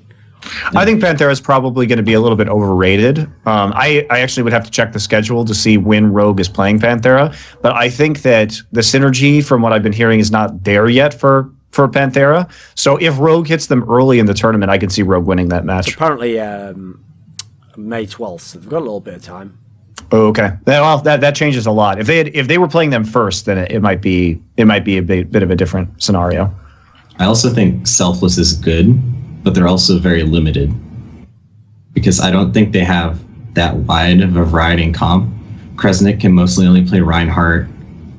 Emong's on the standard Roadhog.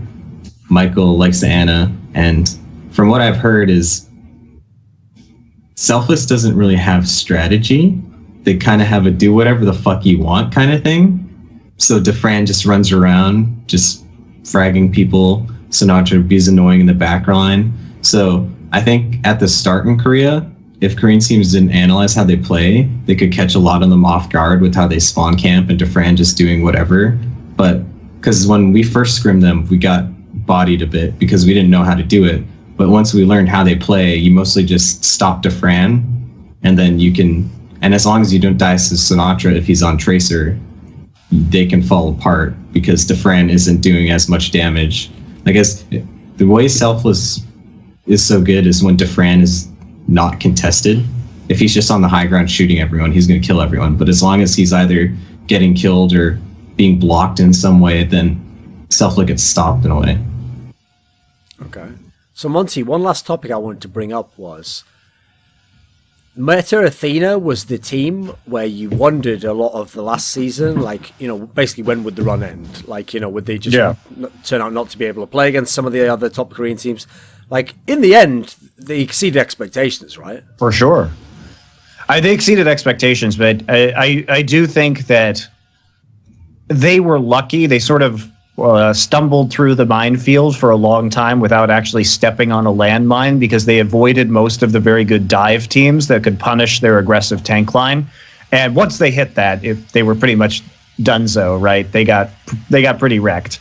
So I think that it was partially the draw, but also credit to them and their creative strategies. And I also think Libero is like a really fucking good player that allowed them to adapt in a lot of situations.